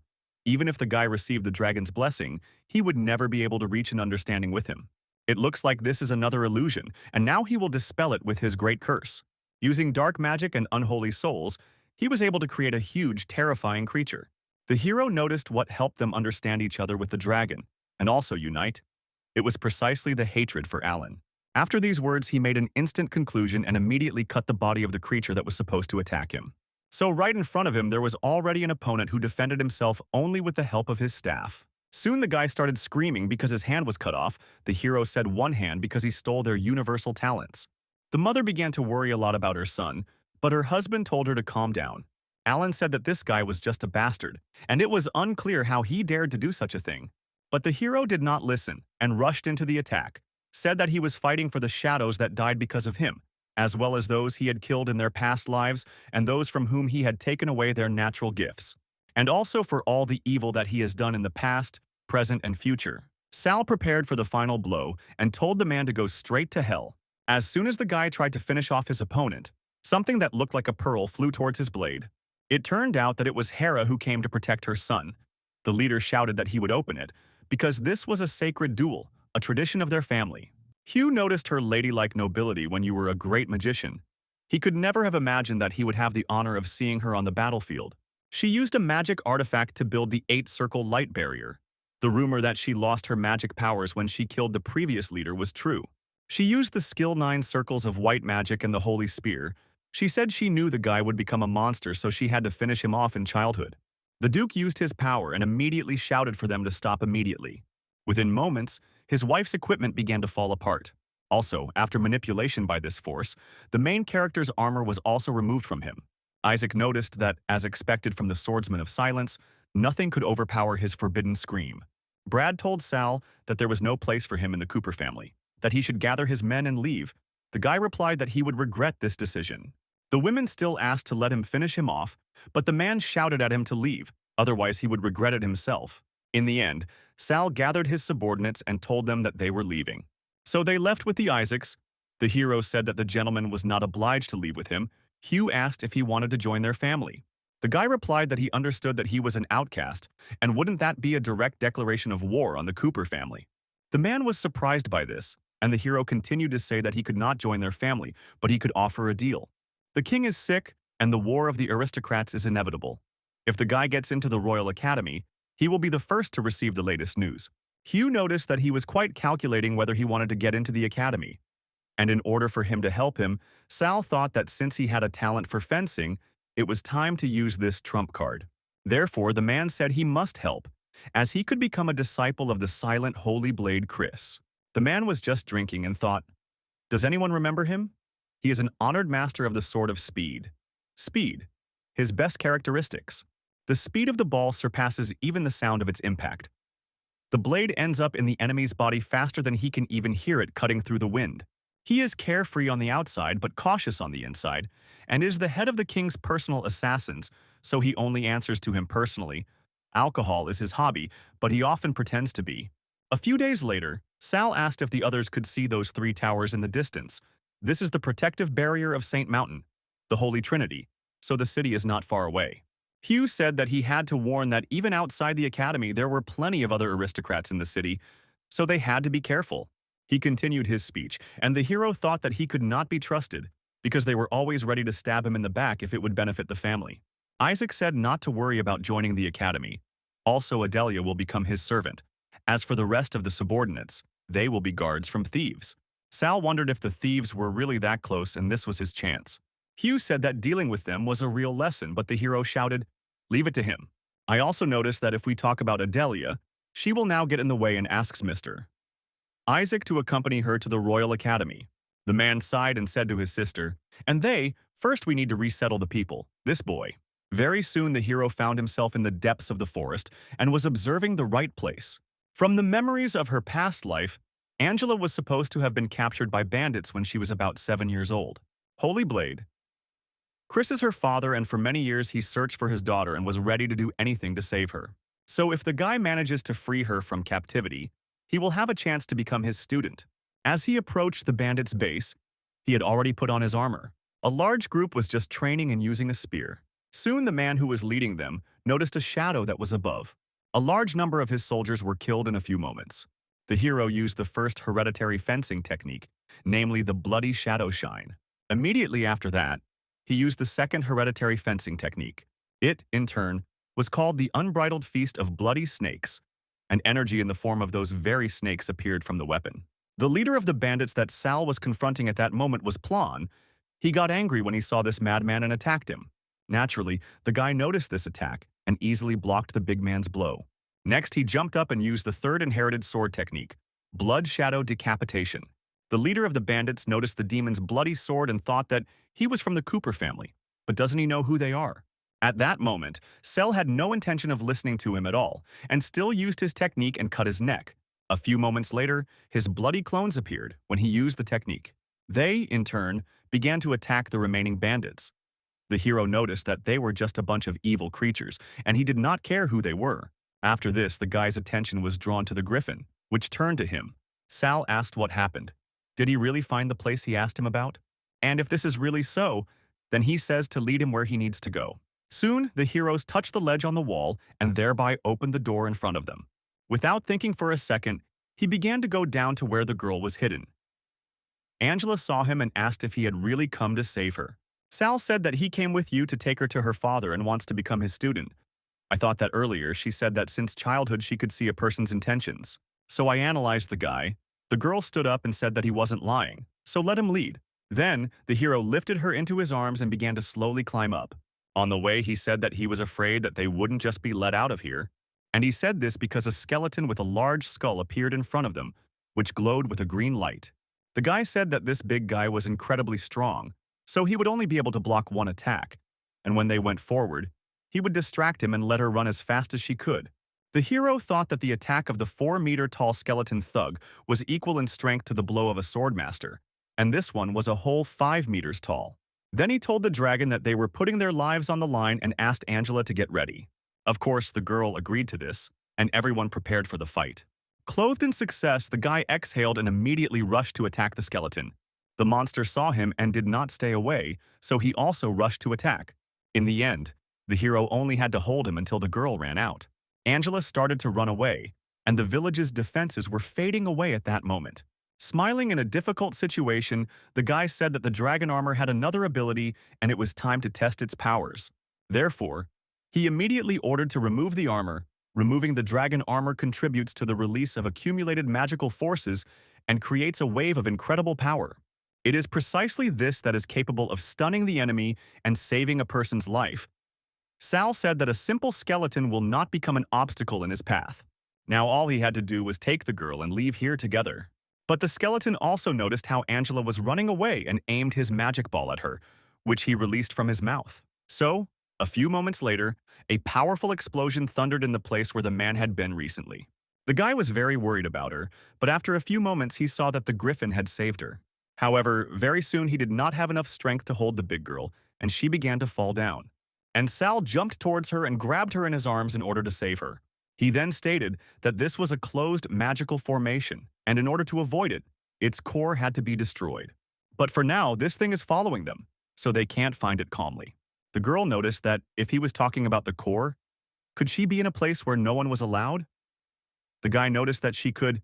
Did she really know such a place? Angela added that when she was released from prison, there were 3 places where it was forbidden to go.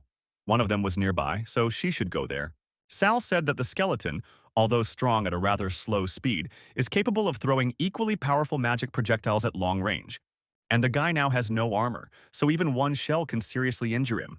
Arriving at the mysterious place, the hero noticed that this room was clearly reinforced, but it would not last long.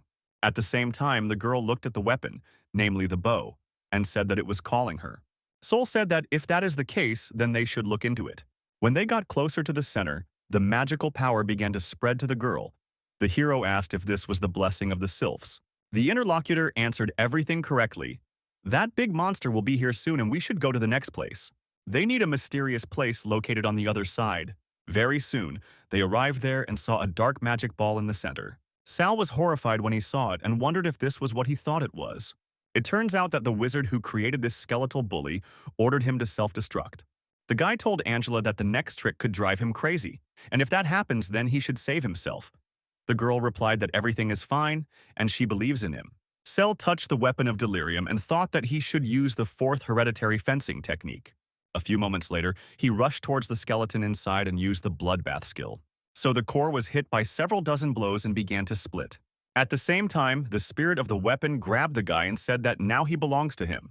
Chris was just in the capital of St. Gore at the Royal Academy. A subordinate came to his master and said that the second prince's soldiers had left the city, so he asked if he needed to send fighters after them. The man asked if Sanders had really gone out of town. If this is the case, then you need to keep an eye on his wine, and he will definitely come back for it after he checks everything personally. The mysterious masked guy smiled and said, "Finally, the gentleman is free," looking at the bottle. Around this same time, the main character was going crazy in the bandit camp. In fact, he had almost turned into a demon and was out of control, so he attacked everyone around him. The griffin tried to save the girl, but he couldn't hold her for long, so she ended up on the ground.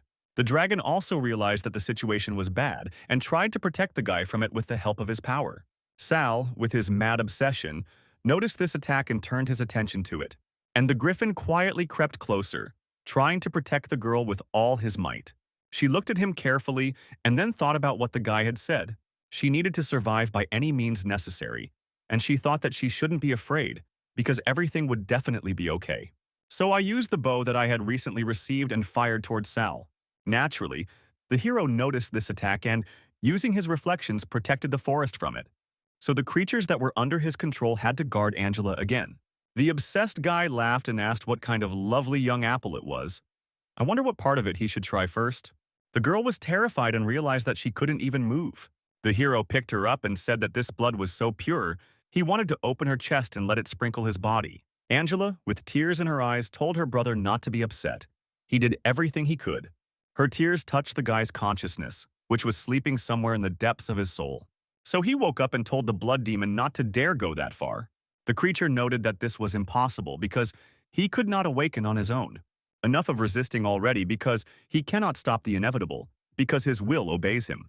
Sal came to and said that it was true, but he would only have to do one thing. Then he used the bloodsucker, and the demon said that he would destroy himself. Even if he survived, he would never become a swordsman again. The guy asked not to worry, because Chris would soon help him solve this problem, and he was already finished. Suddenly, a killer from Sanders' squad appeared. He noticed this boy who had brought so much trouble to His Majesty. Then he rushed into the attack and shouted for him to die immediately. But in order to protect the main character, Angela stood up with her own body and asked him not to dare to harm. The killer felt that something had happened to his hand, and the weapon was also destroyed. As the body continued to be destroyed, Chris said that Angela had been through so much suffering, and he apologized. Now let her come to him, and they would go home. But the little girl asked, "What about her brother? After all, she can't leave him here." The man approached him and said that he could help him with the treatment of his wounds if he wished. Sal replied that he wanted much more, because he risked everything to save Angela and become his heir. Chris said that in the end he saved her with his own hands. The guy noticed his recklessness and led to minor complications. But in the end, he managed to snatch the girl from the prince's hands. 7 days later, they were together at the academy. The man announced that he would become his next heir. The hero realized that he was now the #1 enemy of the academy. The mentor said that he could refuse the future title and teacher at any moment. Everyone was discussing it. and Sal said that he wanted to achieve much more and nothing would stop him. And as soon as he said these words, a huge sword appeared before him. This is William, an ordinary student, and he won first place in a fighting competition. He said that the guy is a killer of his fellow men, so he challenges him to a duel. Sal realized that even all the other surrounding enemies couldn't suppress such a bloodthirsty aura. So this was the plan to take advantage of William's sense of justice. The opponent said that if he dared to refuse duels, then he should simply leave Master Chris and renounce the title of his heir. The hero thought that this guy's past life was also used, so he took out a weapon and accepted William's challenge. But if he loses, then let him swear allegiance to him until death. All those present were rooting for their comrade and told him to show him the Imperial Academy and that they could do better than the best. Therefore, their participant had no choice but to fight, so he immediately rushed into battle. The opponent used the Imperial swordsmanship, namely the dash cut, but the other one used the Blood Demon swordsmanship technique, the blood cut. So he got behind this man and told him to just give up because he was no match for him. But William used the chi burst skill, and then the hero realized that it was bad because he interrupted his attack and he would only be able to use it in 10 seconds. The guy turned around in the air for a few seconds and rushed forward. Fortunately, Cell managed to return, but he realized that this was the most powerful technique. Could he really have learned it while still at the academy? The opponent continued his onslaught and told the guy to just give up, and also let him just repent of his deception, and then nothing will happen. Sal smiled and said that blood magic was very different from other schools of magic. In his current state, the maximum would be the second technique at the level of a master of the silver sword. Chris said that if he used the third technique, he could become a demon. The hero mentally apologized, but for the sake of recognition and loyalty to William, he was ready to take the risk. And the knight said that it was all over and used slashing, but the guy managed to return. And when he was in the air, he used the Blood Demon 1,000 Blood Blades technique. So in reality, this weapon began to gradually approach the opponent. William asked if fencing could do that, and Sal remarked that he was pleased to see that funny expression on his face again. Suddenly, his consciousness became clouded again, and that same bloody demon appeared. He started laughing madly, and the opponent realized that something was wrong with this man's sauna. Of course, those present immediately became alert and began to take up a fighting stance. The wizards used the power and thought that this villain was using the ban on her techniques. With such demonic power, how many innocents has this guy killed? He needs to be destroyed immediately. This also concerns William. Is he really going to sacrifice his life, the guy said. Having lost the duel, he swore allegiance to death itself. So even if he is a bad person, he will protect him to the end. Suddenly someone came to them. It was Master Chris who knocked Sal out with one blow and said that she was as old as he was in his youth. Imperial Academy students shouldn't be so mean as to duel a wounded man, but he assures that once the boy recovers, they will have as many battles as they want. The students said they were afraid, as if he was ready to kill them at any moment. The second heir of the Shavat Moran family asked His Highness what they should do. Sandro Richard, the second prince of the empire, said he heard that he got in on the recommendation of a nobleman. So I should go to the main hall. Then I wondered if he really used blood magic. And this is a great school for killing yourself. Adelia told the teacher that she would like to help Sal. Cassadine asked. Not to be stupid because he is a blood mage, the girl noticed.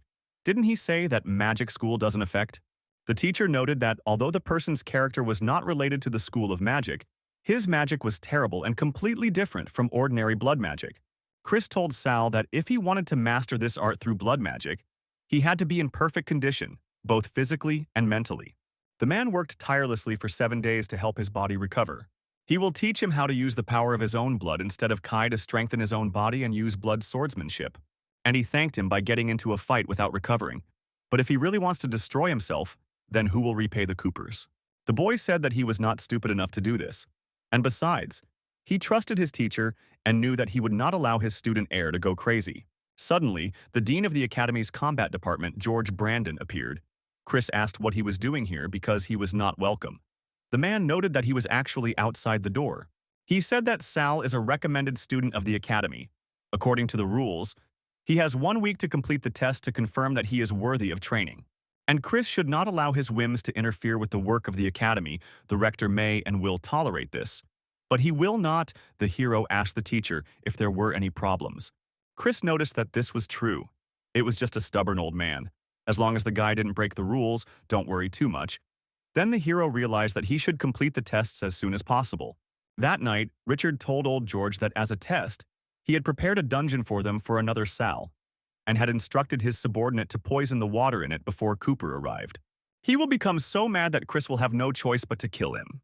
The next day, the hero told William that they would talk after receiving the task. The subordinate replied that his next test would be too difficult. Sal said that he knows that special ones are making the task more difficult for him. The guy didn't answer that it wasn't about that. The situation at the academy is quite complicated now. This is because everyone was gathered in the main hall and waiting for his arrival. There was Philip, the student on duty, and George's student. Adelia was also present. The hero went to the registration desk and said that he wanted to take part in the trial test. He was asked to give his name and faculty, and he did so.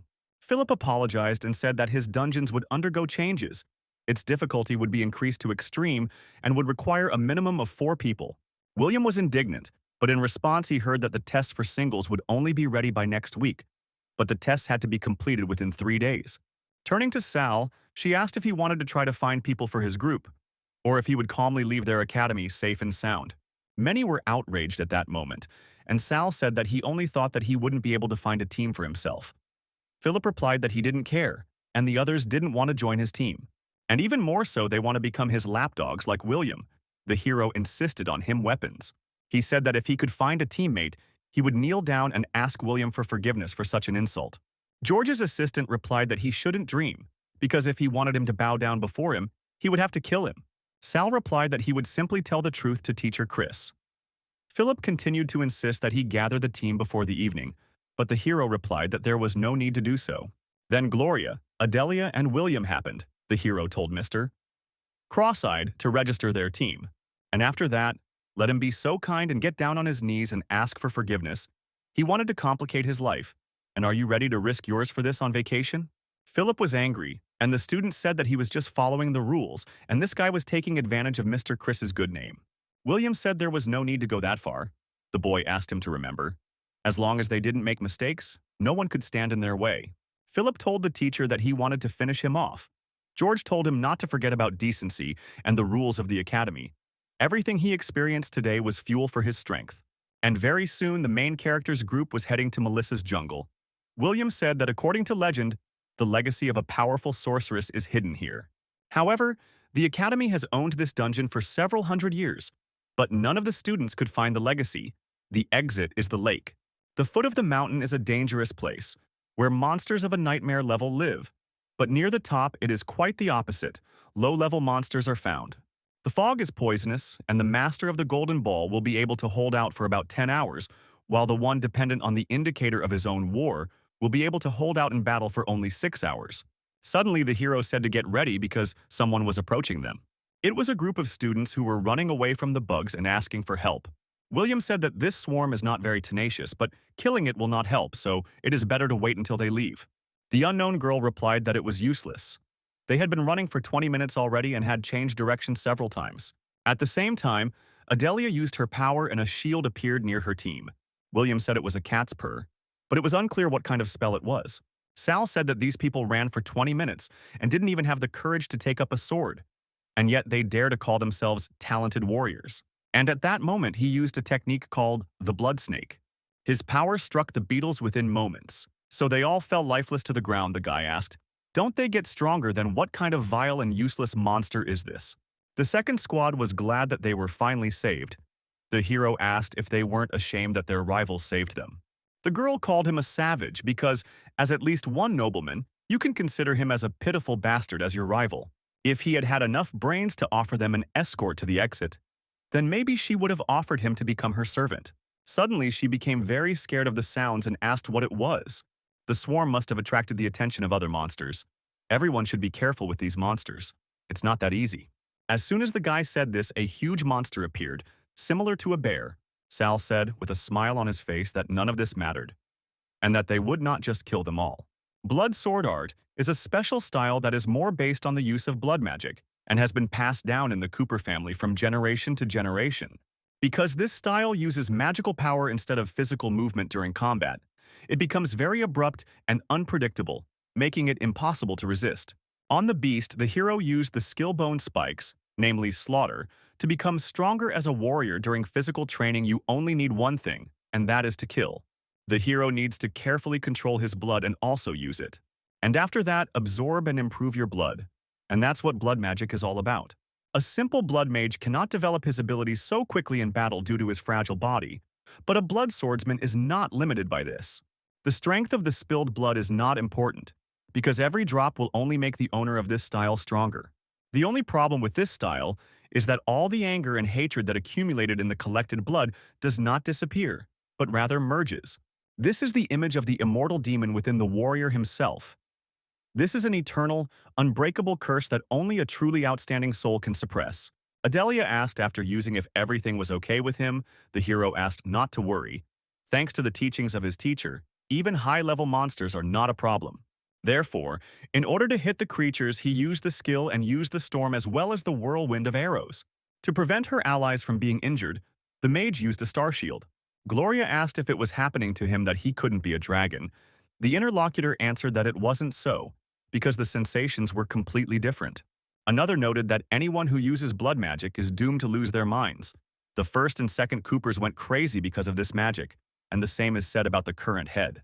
The mage used starlight to bind them. The girl replied that using such a spell by our madman was extremely dangerous. After a while, the alley moved into another consciousness and was amazed. It was Sal's inner world.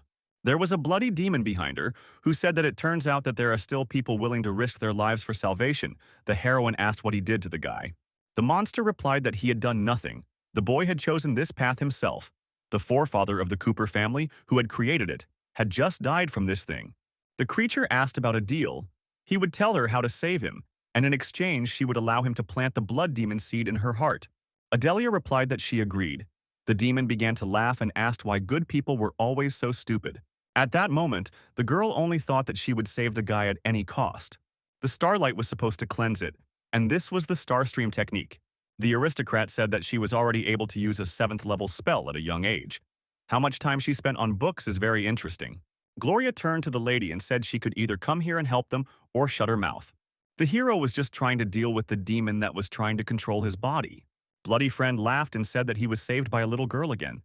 And what a loser he was. If he hadn't promised that girl to save him, he wouldn't have even thought of appearing in such a dirty place. Right now, he will only show it to him once, so let him remember it well.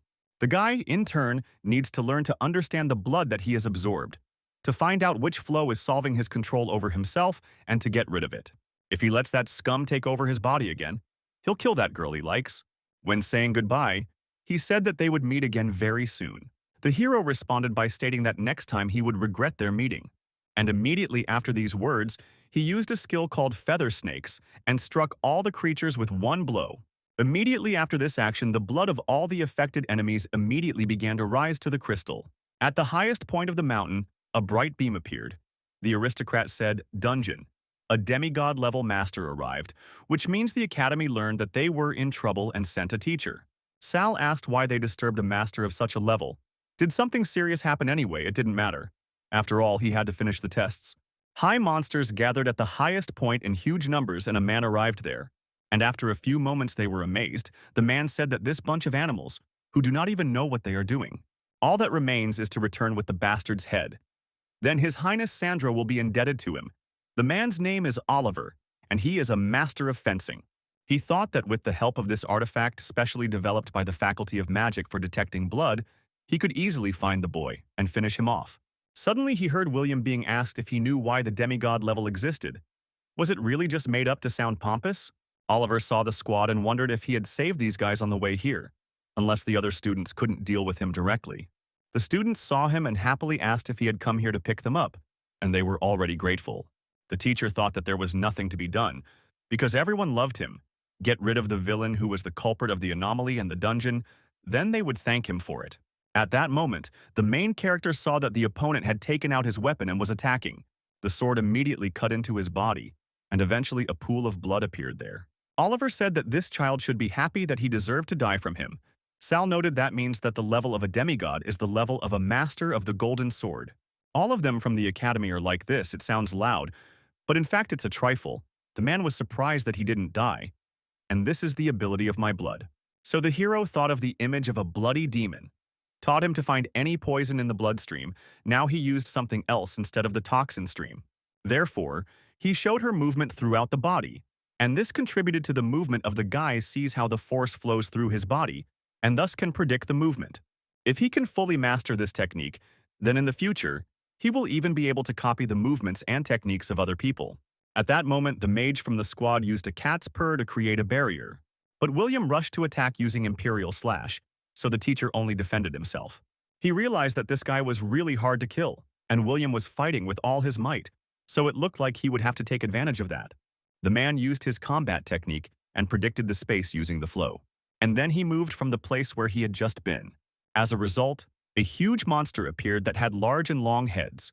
Oliver thought the students would be grateful that he had given them such an unusual experience. They tried to fight off the monsters and said that he wanted to kill them, although it was strange. But he used a scroll and avoided teleportation. One of the guys was feeling and saying that he didn't want to die.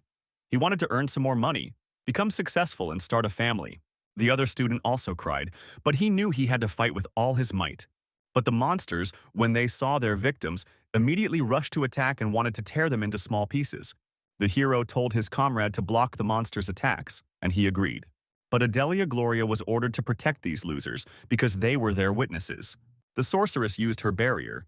Duchess Isaac said that her mind would become more powerful if she stopped giving her such names.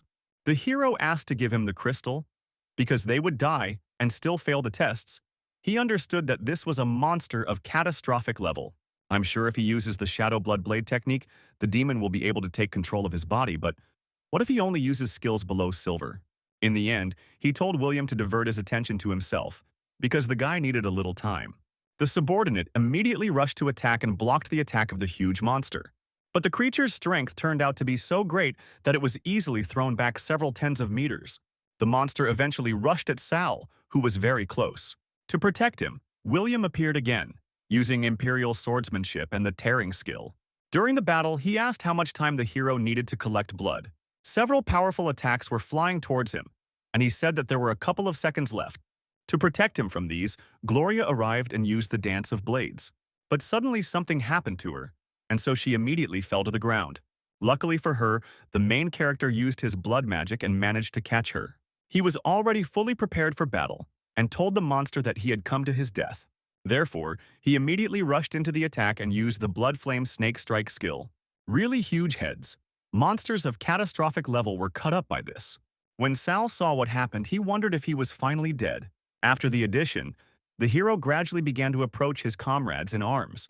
Suddenly, one of the knights stood up even though they were also wounded. He began to say that Sal was a demon who used blood magic, and also a bastard who betrayed his family and villains who were ready to kill their comrades. After these words, he screamed loudly and immediately plunged his sword into the ground. Then he called him his classmate and said that if it weren't for his help, he would already be dead. So he asked him to accept his sincere apologies and forgive his past stupidity. All the other students also knelt down and asked to accept their apologies and gratitude. Suddenly, the girl interrupted them and told them to look at what was there.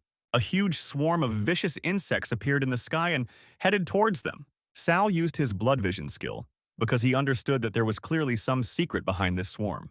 He soon used Crimson Flash and told Adelia to protect herself and these people, so let her take care of them. The hero headed towards the water, which was directly under the swarm, and began to dive down. It was clear to him, because this was nothing more than a simple tool for collecting life forces. Their real purpose is the resurrection of the sorceress Melissa. Black magic again. And that scoundrel is ready to take everything from others, just to survive. So I used the blood demon and told him to feast. Eventually, this life force that was taken away from the students began to return back. On top of all this, a door opened there, which was the gate from the dungeon. The hero thought that he had never even dreamed that he would find a way out. Oliver understood that all this had to remain a secret, because otherwise not only His Highness's plan to unite the Academy would suffer, but he himself as well. The portal to the dungeon opened, but who managed to survive? This time the man has no right to make a mistake, and he will not leave anyone alive. The rest of the students rejoiced that the gates were opening, and they would soon be able to get out of here. Adelia asked if Sal was okay. He said that everything was fine and his powers were restored, both physical and magical. He also found a couple of things at the bottom of the lake. The girl said that the bottle smelled like poison. It is not often that you see bottles made of crystals, and when she returns to the academy, she will ask the teacher about it. William noticed that, judging by the size, it was a catastrophic level magic crystal. It was a pity that they had to waste the past, and they could no longer be in the icy fog. When Charlie came up and told them to take this crystal that he managed to collect during his own test, the others told him to take their crystals too. And finally, Sal was accepted, and it was great. Soon his students were heading towards the gates that opened nearby. Suddenly Oliver appeared, asking why they couldn't die in the dungeon. He instantly attacked the protagonist, who took advantage of the bloody flash. The girls from the squad were worried about him and said that they were going to help. Sal used his blood vision and told Oliver that he would definitely finish him off this time. The teacher rushed to him and said that he was poisonous and a scoundrel. Then they collided with each other to kill him. And after that, the man and the boy deviated from each other. When the hero landed, a vial containing poison fell out of his hand. A few moments later, the dean appeared and ordered everyone to stop immediately. Then she asked what Oliver was doing. I thought he was a brainless idiot. Breaking the rules to fulfill the mission of the second prince of the lives of a bunch of students was worth nothing. The man said that he came here to eliminate the person in the dungeon who poisoned them. Everyone was surprised, and the girl asked if there was any evidence. In response, George showed a scroll created personally by the rector of the academy. It detects the smell of poison, and if there is someone among them who has used the poison, the scroll will find him. So the magic beam quickly headed towards the bottle of poison. The students wondered if it was Sal, but he saved them. And discord and distrust of the main character arose again because he poisoned them. George thought what a bunch of pathetic scum they were, how easy it was to deceive them. What could be taken from those who were destined to be simple pawns?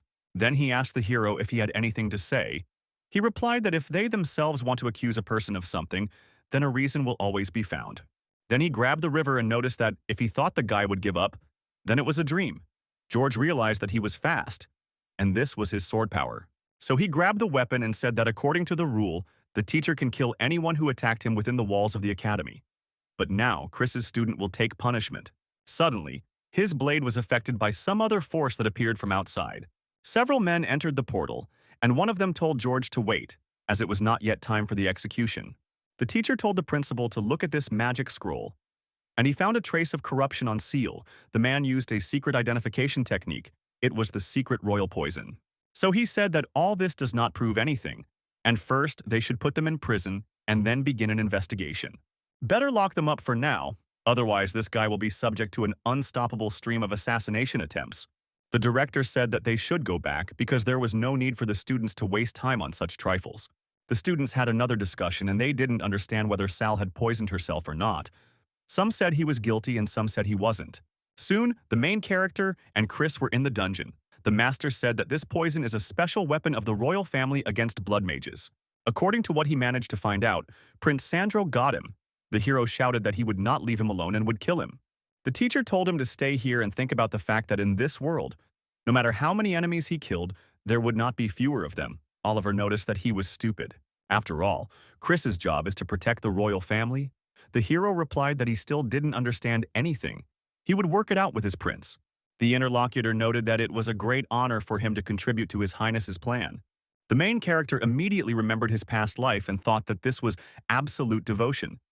Then asked me if the man ever thought about whether he was worth it. He spends his energy on satisfying someone else, or he himself wants to be treated as a consumable whose life can be sold at any moment. Doesn't he care about anything else? If he confesses to Headmaster Albus that he made the dungeon, then the boy can help him get rid of the prince's influence. Oliver screamed to cover up. Did she really want to make him the same rabid beast that betrayed the family? Sal replied that he couldn't wait to see what they would do to him. After some time, someone came to this man. He said that His Highness had arranged a duel between him and Sal in the Coliseum, and this was his last chance. This precious bottle of life vine will give him a glorious end. The man replied that he would carry out the order, His Highness, at the cost of his life. The interlocutor said, well, that she understands this and appreciates him, Oliver noted. After accepting the vine of life, he will die. So what good will fame do him after death? In the end, it was unclear whether fame really was that important and whether it was worth sacrificing one's own life for it.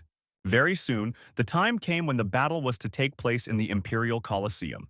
The main character and his opponent were already preparing for the next fight. It was announced that today's duel would be held according to the good old customs. Two warriors would clash with each other under the attack of a beast. Whether it is killing your opponent or defeating a great beast together, the brave men who remain alive will receive a reward and congratulations from His Highness. Oliver rushed to the attack and said, I saw how he wielded his bloody weapon. If the affected area was large enough, that luxury of turning into blood would not help him. After that, they collided with each other and the opponent was thrown back. Sal asked if he had any idea how strong a swordsman with S-class talent who had trained hard since he was 4 years old was. After that, he rushed to attack, but the beast was also behind him and tried to do the same. The hero used the silent blade, namely the roar, and decided that when he was fully restored, he could do it. The prince did not understand why Oliver had not used the potion yet, and then said that someone should bring grace here. Oliver's mother, as well as the second prince's cook, had arrived at that moment. The guy saw his own mother and realized that if he lost, they would do something to her. That's why I used that bottle, because I understood that I had the right to lose. His strength began to grow rapidly, and he seemed to be going crazy. The monsters attacked him, but the teacher rushed to attack and asked him to die for his mother. He quietly asked to save his mother from the hands of the second prince, and in exchange he would help him finish off the beast. The hero asked what he was going to do. In response, Oliver threw it away and said that only if he died would Mom be able to see tomorrow. The guy's body was quickly approaching the monster that was trying to attack. The opponent walked towards him and said that he was using the mining technique on their flaming blade. So very soon the creature, namely the monster, was struck by this attack. The mother was very afraid for her son, and the prince noted that this was a stupid waste of time and effort because he could not even cope with a small thing.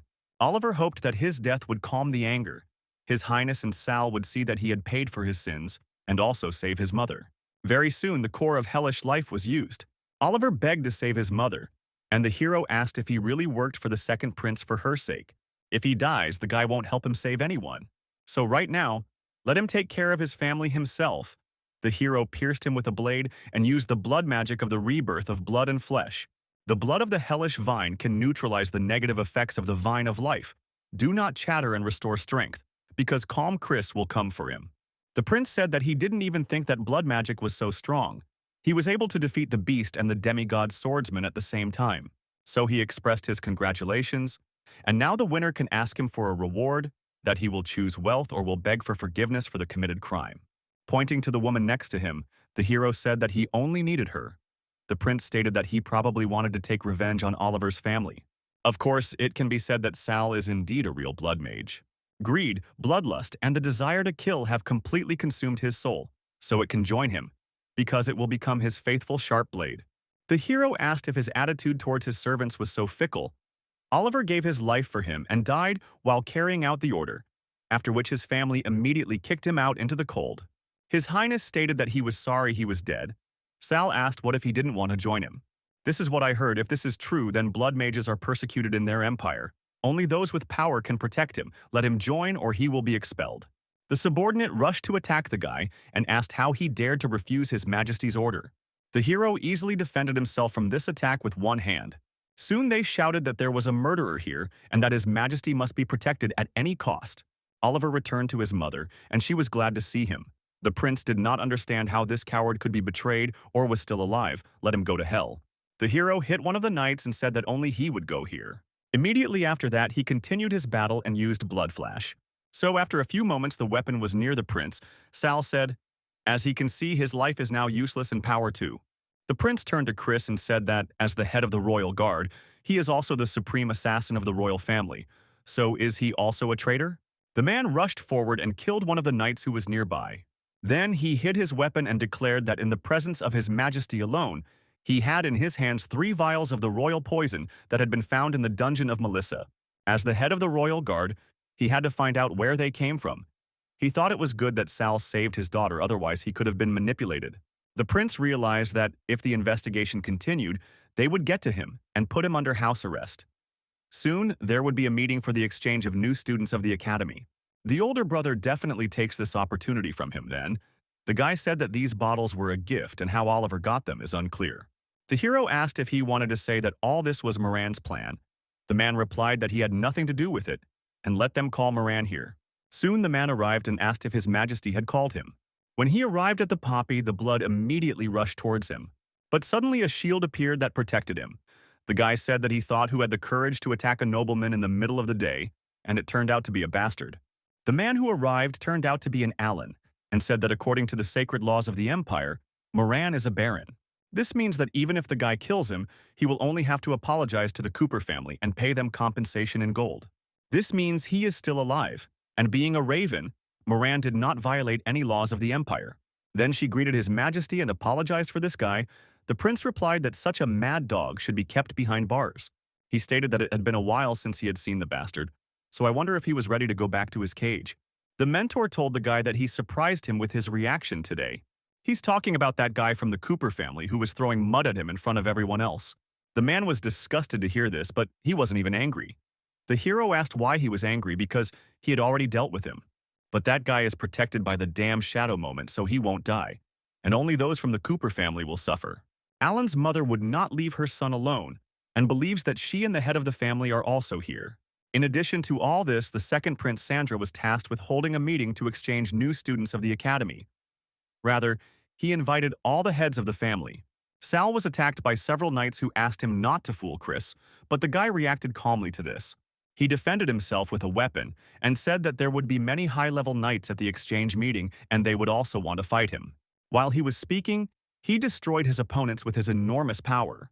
The mentor smiled and said that this was good. He had clearly matured. The man recently arranged a meeting with the director. He is extremely interested in his magic and wants to study it in more detail so that something good can come of it. Soon the director met with the guy and asked him to use his strong techniques. The hero objected, but the old man remarked, if he doesn't respect him, then he will start first. And his magic really did start its attack very soon. Sal was surprised and thought how he calculated the summoning spell without words. It was lucky that he protected with his blood magic. This blow was comparable to the attack of a swordmaster. A training dummy of Albus was used, and the headmaster noticed that he was not in the best shape, but could still handle the master of the golden sword. Having rushed into the attack, the hero immediately used the fourth technique of bloody fencing called Bloodstorm.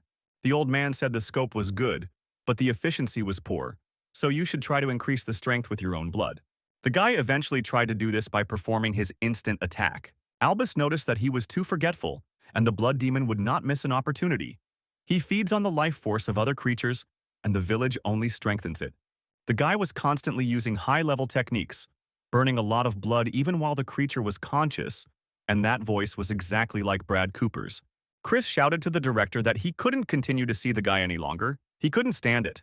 The hero asked not to worry, because he had strength. The man replied that in order to protect the guy from the demon, you need to catch the right moment and lock the monster in chains. He forbade Sal from using blood magic until he learned to control the law demon. Sal said the exchange meeting was starting soon, and he wouldn't be able to use his techniques. The mentor noted that he needed to master it quickly, and the essence of blood was control and manipulation. The old man added that he was only used to relying on bloody fencing. The spirit said that the troops raised by the first and second generations of Lord Coopers were invincible, and then all died in one night. But the only interesting thing is what happened. The hero wondered if the master of bloody fencing had become enraged. This explains why there is no mention of this event in the books. Albus said that you have many friends studying at their academy that he must take care of. So if he does not want them to die at his hands, he must learn to control the demon. Sal said that he understood everything and thanked the mentor and suggested that they go and start special training. Ultimately, the fewer people who know about this secret training, the better. Chris thought about how many birds there were in this forest and how soon the academy would become lively. The raven that was there the whole time turned out to be a woman. Upon arrival, she changed her appearance and said that it was just a medicinal bath. This drunken lord did it on purpose and everything was bad. The girl's name is Luna Forest and she is a student with high talent.